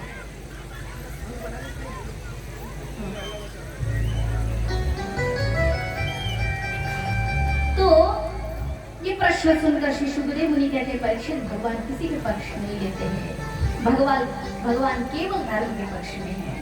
जो धर्म में होगा भगवान उनके साथ नहीं है। तूने बड़ी सुंदर प्रश्न किया है। इसी प्रश्न से प्रहलाद आदि भक्त का चरित्र श्रवण कीर्तन का सौभाग्य प्राप्त होता है।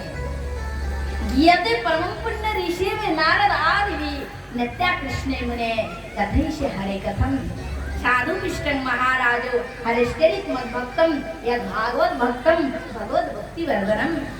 जो चरित्र भगवान की, जो चरित्र भक्त चरित्र, जिस चरित्र को सुनने मात्र से हृदय में भक्ति बढ़ती है, वही परम पवित्र चरित्र है। परीक्षित श्री विष्णु भगवान के दो पार्षद थे, जिसका नाम था जय और विजय। एक बार सनकादिक परम धाम का स्थान किए विष्णु भगवान के दर्शन करने के लिए जा रहे थे कि मुख्य पार्षद जय और विजय 8वें द्वार पे स्थित थे और इन्होंने सनकादिक ऋषियों को आगे बढ़ने से रोक दिया। मुनियों ने कहा कि प्रभु से विशेष अभी भेंट करना चाहते हैं, उनसे मिलना चाहते हैं, अतः हमारे पथ को मत रोको। जय विजय ने नहीं माना।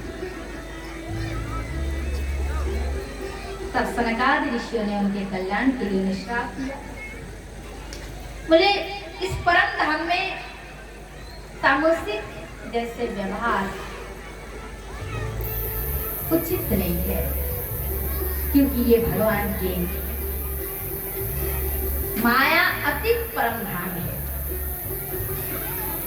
अतः तुम्हें सीख देने के लिए हमारा श्राप है कि तुम पृथ्वी पे जाकर तामसिक देह को प्राप्त करो, क्योंकि तुमने वो तामसिक व्यवहार हमसे किया है। राधे अच्छा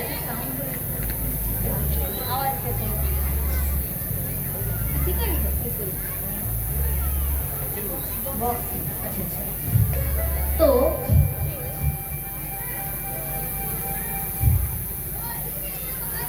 भगवान सनकादि ऋषि कहते हैं तुम दोनों ने 3 बार भगवान के दर्शन से विलंब दिया, फिर तुम दोनों को 3 बार पृथ्वी पे असुर शरीर प्राप्त करना पड़ेगा।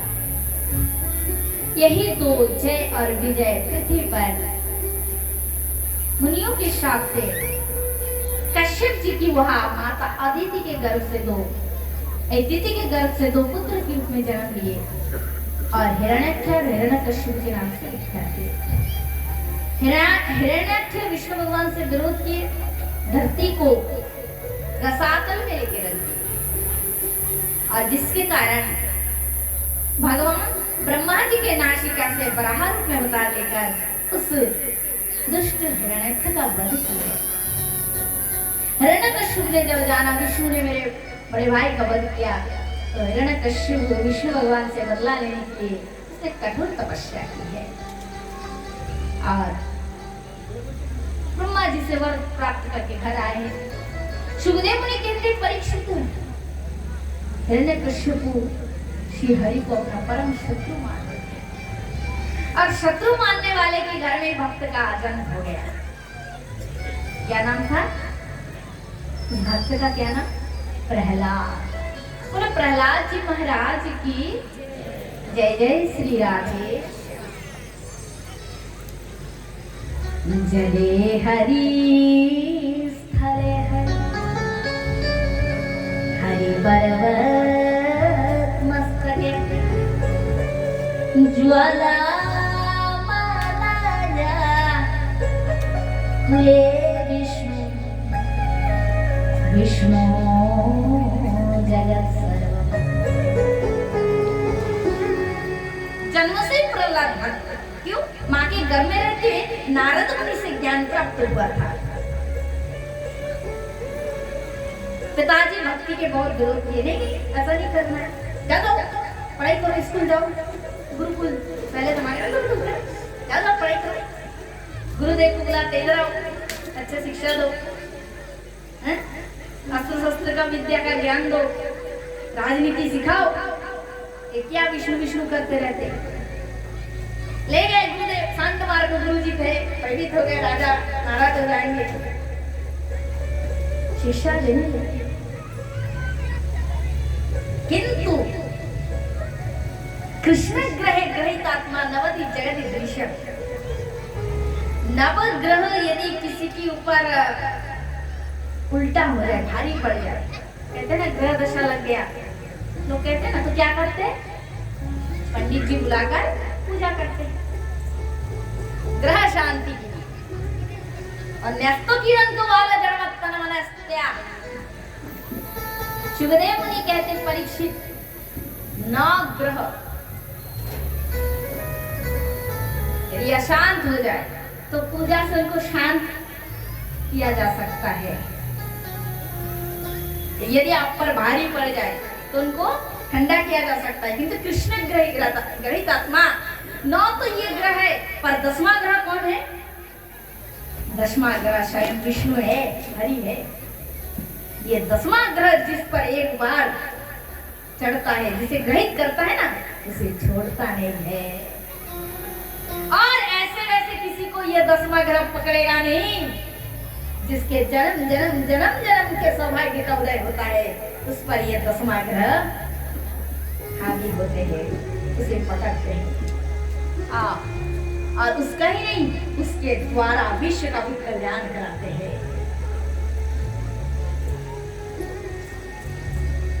प्रहलाद जी महाराज कितने सुंदर, हर समय भगवान के नाम पे जुड़े रहते हैं। एक दिन क्या हुआ, उनके पिताजी प्रहलाद जी को बुलाए और अपने गोद में लेकर बिठाए और बोले, प्रहलाद, गुरुकुल में तो तुम बहुत शिक्षाएं लेते हो, गुरुजी तुम्हें बहुत शिक्षाएं देते हैं, बताओ तो तुम्हारे मन में कौन सी शिक्षा, कौन सी विद्या ज्यादा अच्छा लगता है? जो विद्या, जो पाठ जो तुम्हें अच्छा लगता है, जिसका ज्ञान तुम्हें अच्छा है, वह तुम हमें कहकर सुनाओ। तो प्रहलाद जी महाराज सोचते हैं कि हमारा गुरु तो नारद मुनि है, और नारद जी ने जो ज्ञान दिया उसी को प्रहलाद जी कहकर सुनाते हैं। श्रवण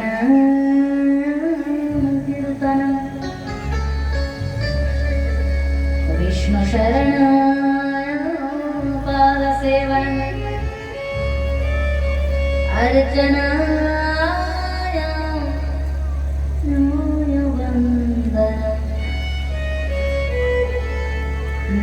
दास्य साख्य आत्मनिवेदन इति पुंसार्पिता विष्णु भक्तिश्चेन बलक्षण क्रियते भगवत् श्रद्धा तन्मे रूतमुत्तम। प्रहलाद जी महाराज कहते हैं पिताश्री भगवान श्री हरि के चरणों को प्राप्त करने के लिए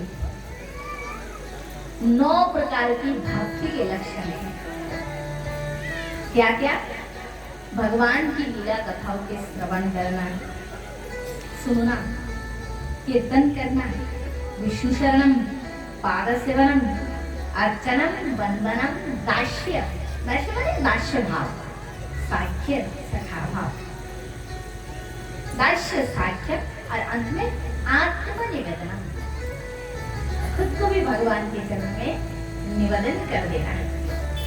ये 9 प्रकार की भक्ति को भगवान के चरणों में निवेदन करना ही उत्तम विद्या है।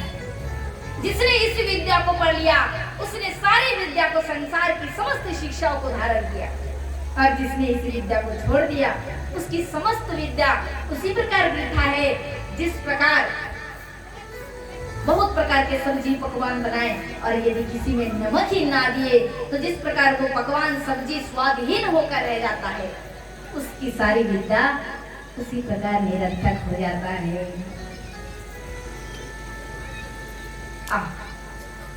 ये बात सुनते ही हिरण्यकशिपु क्रोध में भर गया है। मेरे गोद में बैठकर मेरे शत्रु का जय जयकार करता है। दुष्ट दैत्य, जल्दी आ जाओ, ये मुझे ज्ञान देना चाहता है, इसे अभी तुरंत प्राणहीन कर दो। सारे दैत्य आए, प्रहलाद महाराज को ले गए। प्रहलाद अभी 5 वर्ष का ही बालक था, किंतु मन में भय नहीं, जाके राखे हरि मारे कौन, और मारे हरि राखे कौन। जिसके रक्षक भगवान, उसको क्या भय है। नाम जप रहे हैं, दैत्य ले गए, कोई अस्त्र से मार रहे, कोई शस्त्र से,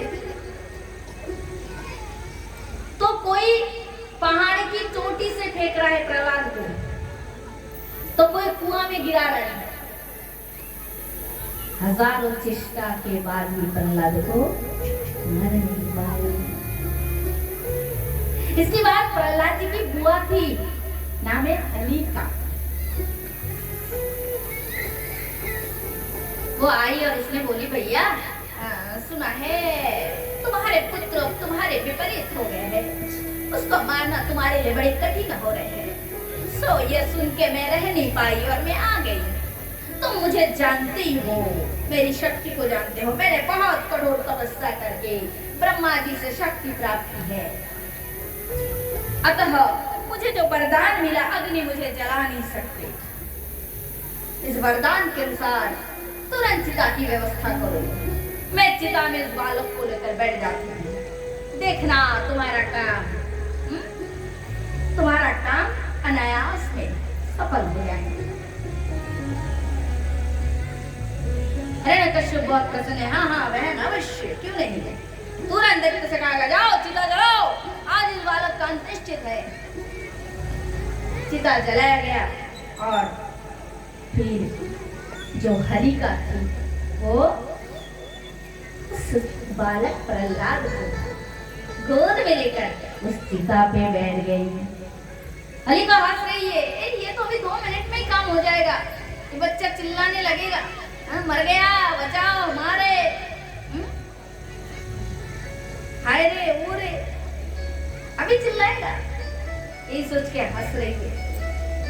किंतु प्रहलाद जी क्या कर रहे? प्रहलाद जी आंख बंद करके चुपचाप मन ही मन श्री हरि का ध्यान कर रहे और क्या गा रहे? श्री कृष्ण गोविंद हरे मुरारे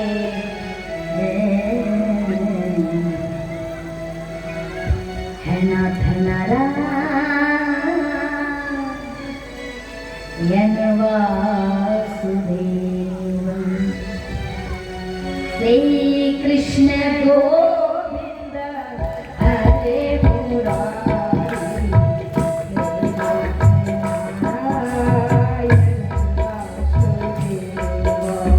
हे कृष्ण गोविंद हरे मुरारी हे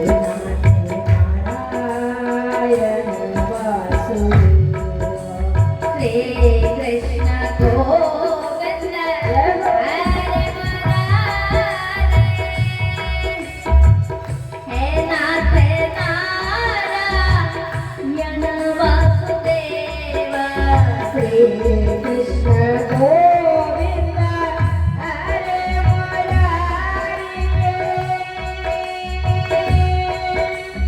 हे नाथ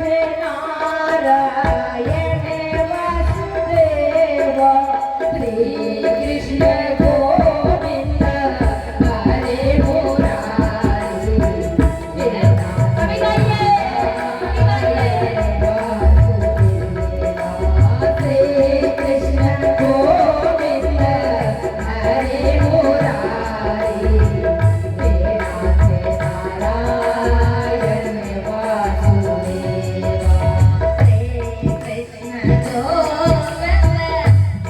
श्री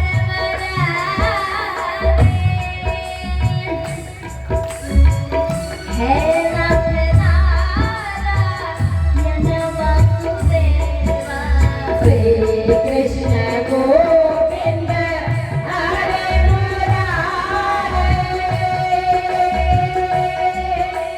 हे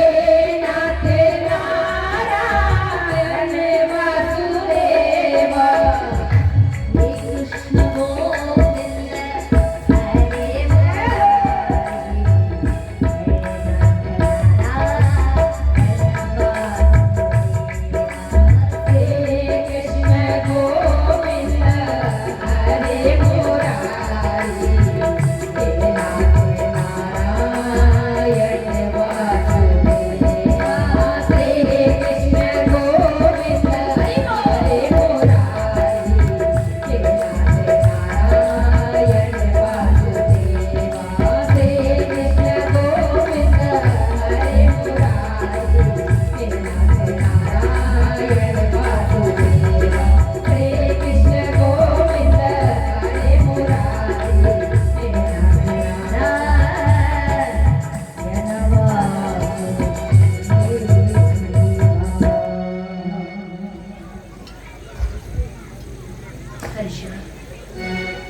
महाराज प्रहलाद जी इसी प्रकार नाम जाप कर रहे हैं। इतने में हलिका जोर जोर से चिल्लाने लगी, बचाओ बचाओ, अग्नि मुझे जला रहे हैं। ओह ब्रह्मदेव, क्या आपने मुझे झूठा वरदान दिए थे? आपने मुझे झूठे वरदान दिए थे। अगर वरदान देना ही नहीं था तो मत देते, पर झूठा वरदान क्यों दिए? अब तो महाराज ब्रह्मदेव प्रकट हो गए। ब्रह्मदेव ने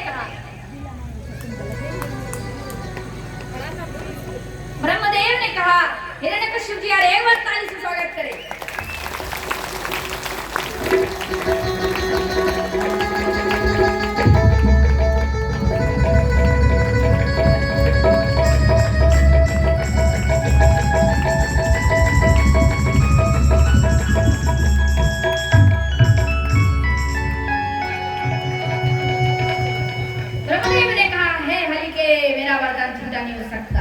मैंने तुम्हें इसलिए वरदान दिया था कि तुम अपनी रक्षा कर सको, अग्नि से अपनी रक्षा कर सको, परंतु तुमने इस वरदान को गलत उपयोग किया। तुम इस वरदान को भक्त के विनाश में लगाए, इसलिए वरदान झूठा पड़ गया। क्या कर ब्रह्मदेव अंतर ध्यान हो गए और हरि का जमकर भस्म हो गई। भक्त ने भक्त विजय उत्सव मनाए, सब रंगोली खेले, आपस में होली का उत्सव मनाए। कहो कहो कितनी आनंद, भक्त की विजय हुआ, विजय हुआ। इसी खुशी में हम लोग हर साल होली खेलते हैं ना, और होली का दहन करते हैं, अर्थात इसलिए असत पर सच का विजय, अधर्म पर धर्म का विजय। तो महाराज खूब आनंद की बात है, सबने आनंद किया। इधर प्रहलाद के पिता पुनः प्रहलाद को गुरुकुल भेज दिए, वह शिक्षा लेते हैं और भगवान का भजन करते हैं। एक दिन गुरुदेव किसी आवश्यक कार्य के लिए गुरुकुल से बाहर गए थे। प्रहलाद जी देखते वालों को अपने पास बुलाया, सबको बिठाकर बड़े सुंदर भाव से उन्हें ज्ञान देने लगे। कोमलाचरित प्रज्ञ धर्मान भागवतानां दुर्लभं मनुष्य जन्मं तदद्भुतोऽमरतरम् यथा हि पुरुषस्य विष्णु पादपशरपं नमं च देशं युदेशं सर्वभूतानां आत्मनं प्रियसुरेवम्। श्री प्रहलाद जी महाराज कहते हैं, देखो बंधु, अपने बंधु मित्रों को, देखने वालों को शिक्षा दे रहे प्रहलाद। हे मित्रों, इस संसार में मानव देह बहुत दुर्लभ है। कैसे दुर्लभ? जैसे आसमान में रात के समय करोड़ों ताराएं दिखती है, परंतु चंद्रमा तो एक। चंद्रमा कितने? उसी प्रकार योनियां हजारों है, लाखों है, परंतु मनुष्य जैसे शरीर, मानव जैसे देह उस चंद्र की तरह एक ही है। इसलिए इसे देव दुर्लभ कहा गया। और ये शरीर किसलिए मिला है? भगवत भजन के लिए मिला है। पर मनुष्य सोचते हैं कि बुढ़ापा आने दो, फिर भजन करेंगे, राम राम जपेंगे। तो प्रहलाद जी कहते हैं, महाराज लोग बुढ़ापे की इतनी भरोसा क्यों करते हैं? बुढ़ापे की भरोसा कभी नहीं करनी चाहिए, क्योंकि बुढ़ापे तो आंख में दिखता नहीं, कान में सुनता नहीं, कमर टेढ़ी हो जाते, सीधा नहीं हो पाते, अपने ही सेवा के लिए दूसरी की आवश्यकता पड़ते हैं, फिर वो भगवान की सेवा कैसे करते? प्रहलाद जी महाराज कहते थे, थोड़ा कम से कथा है भजन अभी हो गया।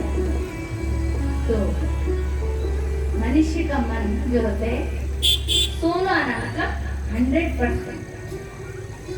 बचपन में 100% मन बालक का शुद्ध रहता है और अपने वश में रहता है। धीरे धीरे वही बालक बड़ा होकर जब विवाह करते हैं तो 100 भाग में से 50 भाग पत्नी में चले जाते हैं। सबके आखिर में सबके लिए सबकी ऐसी अवस्था हो जाते हैं। माया के संसार में 50% पत्नी में, बचा कितना रहता है? सिर्फ 50%। फिर धीरे धीरे बच्चे आदि घर में जन्म लेते हैं, फिर देख के ही ममता हो जाती है। फिर 50 में फिर और 25% बच्चे में चले जाते हैं और बचा कुछ 25% फिर अपने मान सम्मान, अपने जो बिजनेस आदि, माता पिता परिवार सजन आदि में 25% लुट जाते हैं।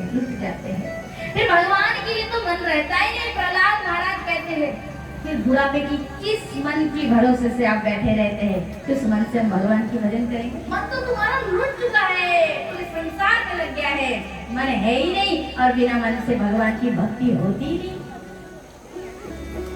जैसे प्रहलाद महाराज कहते हैं कि बुढ़ापा नहीं, मैं तो कहती हूँ जवानी की भरोसा भी ना करे, क्योंकि ये जवानी आजाद पंछी की तरह होती है, उड़ते जाते हैं, इधर से उधर होते जाते हैं। इसलिए बचपन ही सबसे बड़ा उत्तम समय है। बचपन में एक बार यदि भगवान में मन लग जाए ना, तो ये मन फिर माया में लगते नहीं। एक बार लोहा पारस के स्पर्श से यदि सोना हो जाए, सोना बना हुआ जो लोहा वापस फिर कभी सोने से लोहा नहीं बनते हैं। एक बार मन में भगवान में लग गया, वो मन फिर संसार में कभी नहीं लगेगा।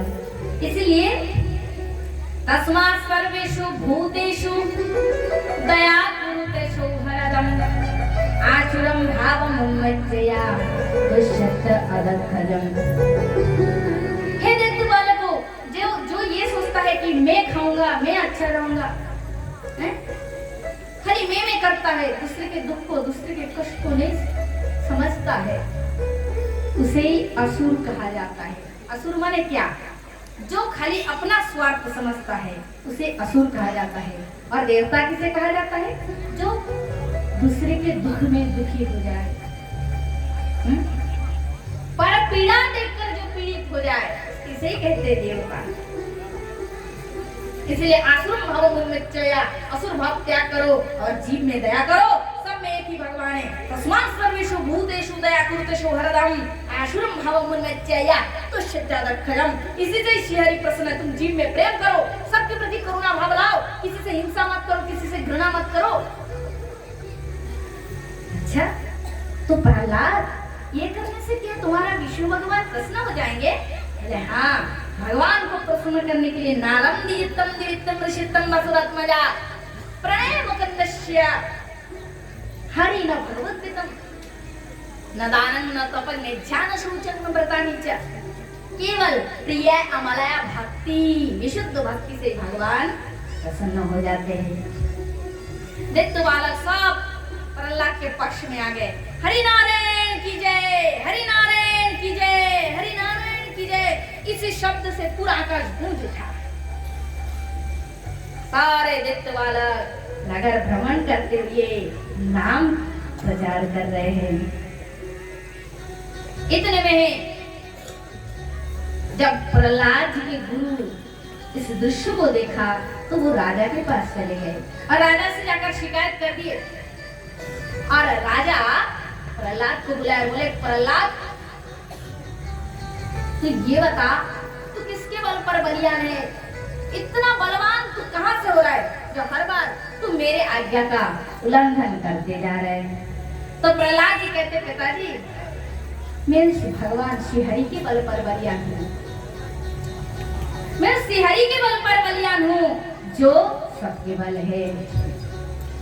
न केवलम में भगवतश्च राजन शवो बल बलिनां चापरेशम परेह गरेहम स्थिर जंगमाय ब्रह्मदय वेणवंशप्रणीता।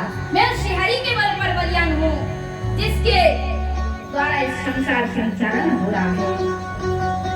उसके हाथ का बोले ठीक है, तो फिर मैं स्तंभ को नष्ट कर देता हूँ। ना तेरा भगवान रहेंगे ना ये स्तंभ रहेगा। यस्तया मंदभाग्यते मदन्नो जगदीश्वरा वासो व्यदीश्वर बद्ध तस्मास्तंभे धर्मेश्वर।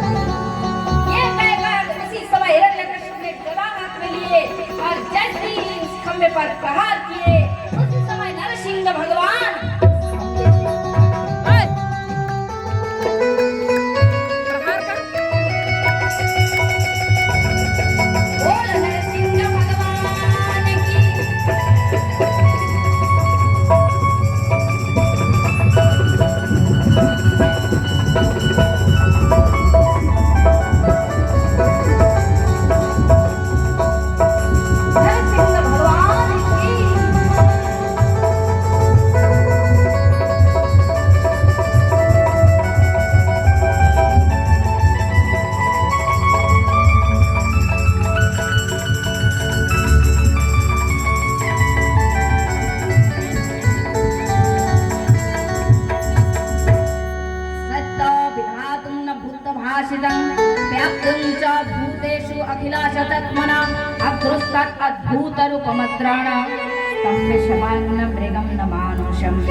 भगवान प्रकट हुए, भीषण गर्जन करने लगे।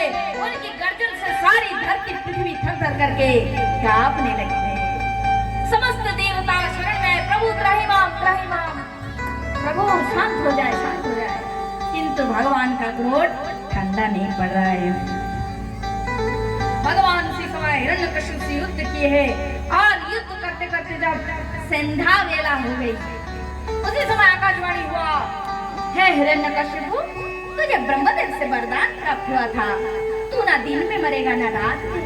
तो अभी ना दिन है ना रात, तो मनुष्य से मरने वाला ना देवता, तो ये साक्षात परमब्रह्म परमात्मा है। तू अस्त्र से न मरने वाला ना शस्त्र, तो ये अपने नोखों से तुझे मार रहे। कहते कहते भगवान ने नोखों से उसके उदर को फाड़ दिए और उसके सारे नाड़े को भगवान ने गले से लगाया, अपने कंठ में लगाया और भारी गर्जन करने लगे। तुरंत हिरण्यकश्यप की मृत्यु हो गई। उसे देखकर थर-थर करके भयभीत होकर कांप रहे हैं। महाराज, भगवान ने क्यों नाड़े को गले से लगाया? क्योंकि इसी नाड़े से प्रहलाद जैसा भक्त का जन्म हुआ, तो ये नाड़े मेरे लिए अति प्रिय है। प्रहलाद जी महाराज खड़े हैं और मैं भी सोच रही तो मेरे प्रभु है। प्रहलाद जी भगवान की स्तुति करने लगे।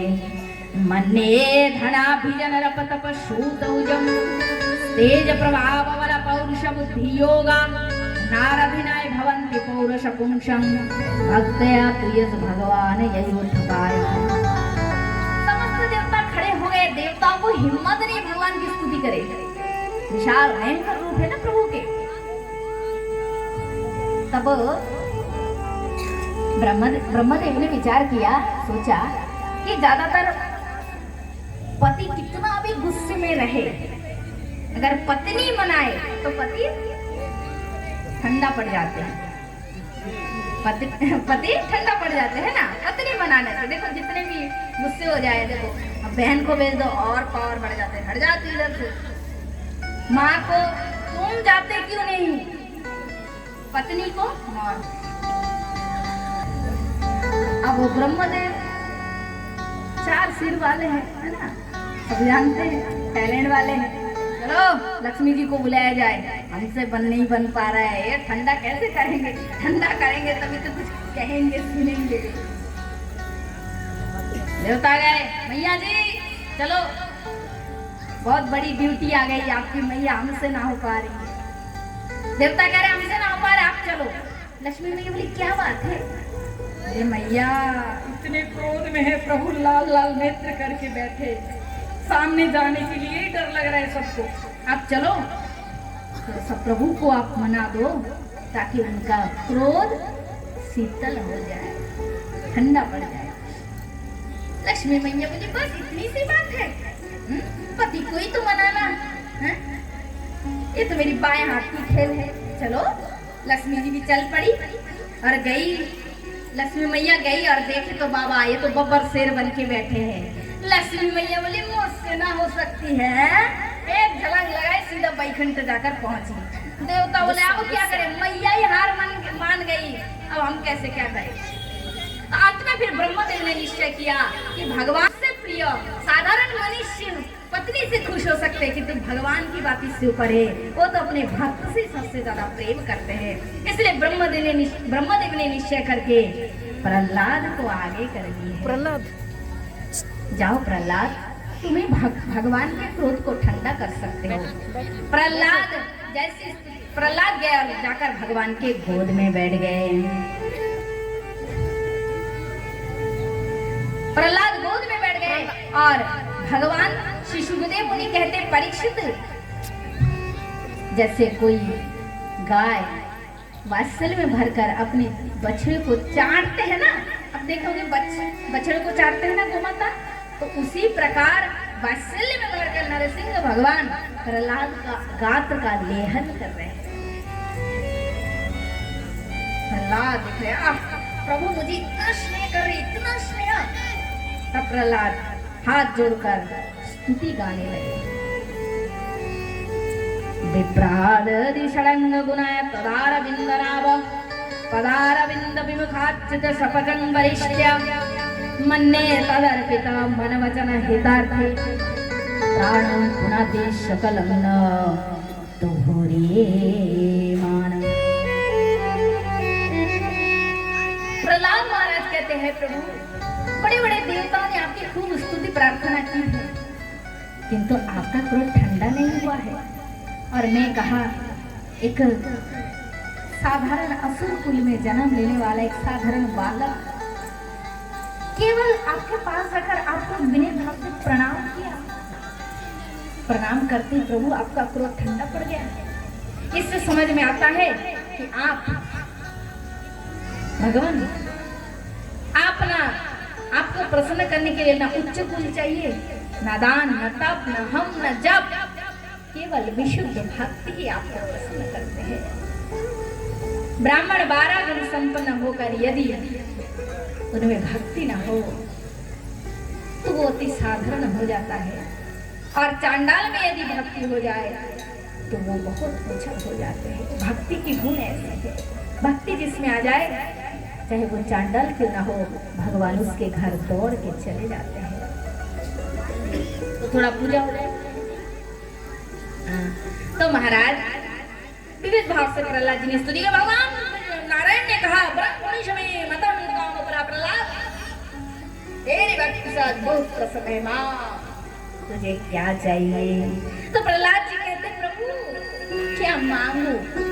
आपने मुझे क्या नहीं दिया जो मैं मांगू? बोले अभी तो कुछ दिया ही नहीं है, लेना देना कुछ हुआ ही नहीं, और तू कह रहा है कि क्या नहीं दिए? तो प्रहलाद महाराज कहते, हाँ प्रभु आपने तो मुझे सब कुछ दे दिया। बोले कैसे? बोले भगवान क्या आप कभी अपनी अर्धांगिनी लक्ष्मी माता को अपने गोद में लिए बिठाए? बोले नहीं। बोले अपने बड़े भाई संकर्षण बलराम को? बोले नहीं। बोले अपने बंधु शंकर को? बोले नहीं। तो प्रभु जो किसी को नहीं दिए वो तो आपने मुझे दे दिया, अपने गोद में लिए, आलिंगन किए मुझे और क्या चाहिए? भगवान ने कहा, वो तो है प्रहलाद, फिर भी तुम कुछ मांगो। तो प्रहलाद जी महाराज कहते हैं, प्रभु यदि वर देना चाहते हैं तो यही वर दीजिए कि मेरे जो पिताजी है ना, बहुत आपसे देश की है, अज्ञान वश की है, उन्हें क्षमा कर देना और अपने चरणों में स्थान देना। भगवान कहते, क्या कहते हो प्रहलाद, तुम्हारे जैसे भक्त जिस कुल में जन्म ले लेना उसकी 21 पीढ़ी मेरे धाम प्रस्थान करते हैं। अरे तुम्हारे पिता तो कब भी मेरे धाम चले गए, तुम्हें कोई भय नहीं? बोले बस प्रभु, तब और मुझे कुछ नहीं चाहिए। तब महाराज श्री भगवान प्रहलाद को कहा कि अब तुम पिता के राज को संभालो। प्रहलाद जी ने कहा, इस आसन पर बैठकर पिताजी ने बहुत पाप किया, धर्म किए, मैं बैठना नहीं चाहता हूँ। तब नरसिंह भगवान उस आसन पर बैठ गए और पवित्र कर दिए। और नरसिंह भगवान जब बैठे ना, पहले नाम था खाली आसन, नरसिंह भगवान जब बैठे तब नाम हो गया सिंहासन। विराजित हुए और फिर प्रहलाद महाराज को विराजित किए और फिर भगवान नित्य धाम प्रस्थान किए। बोले भक्तवत्सल भगवान की जय जय।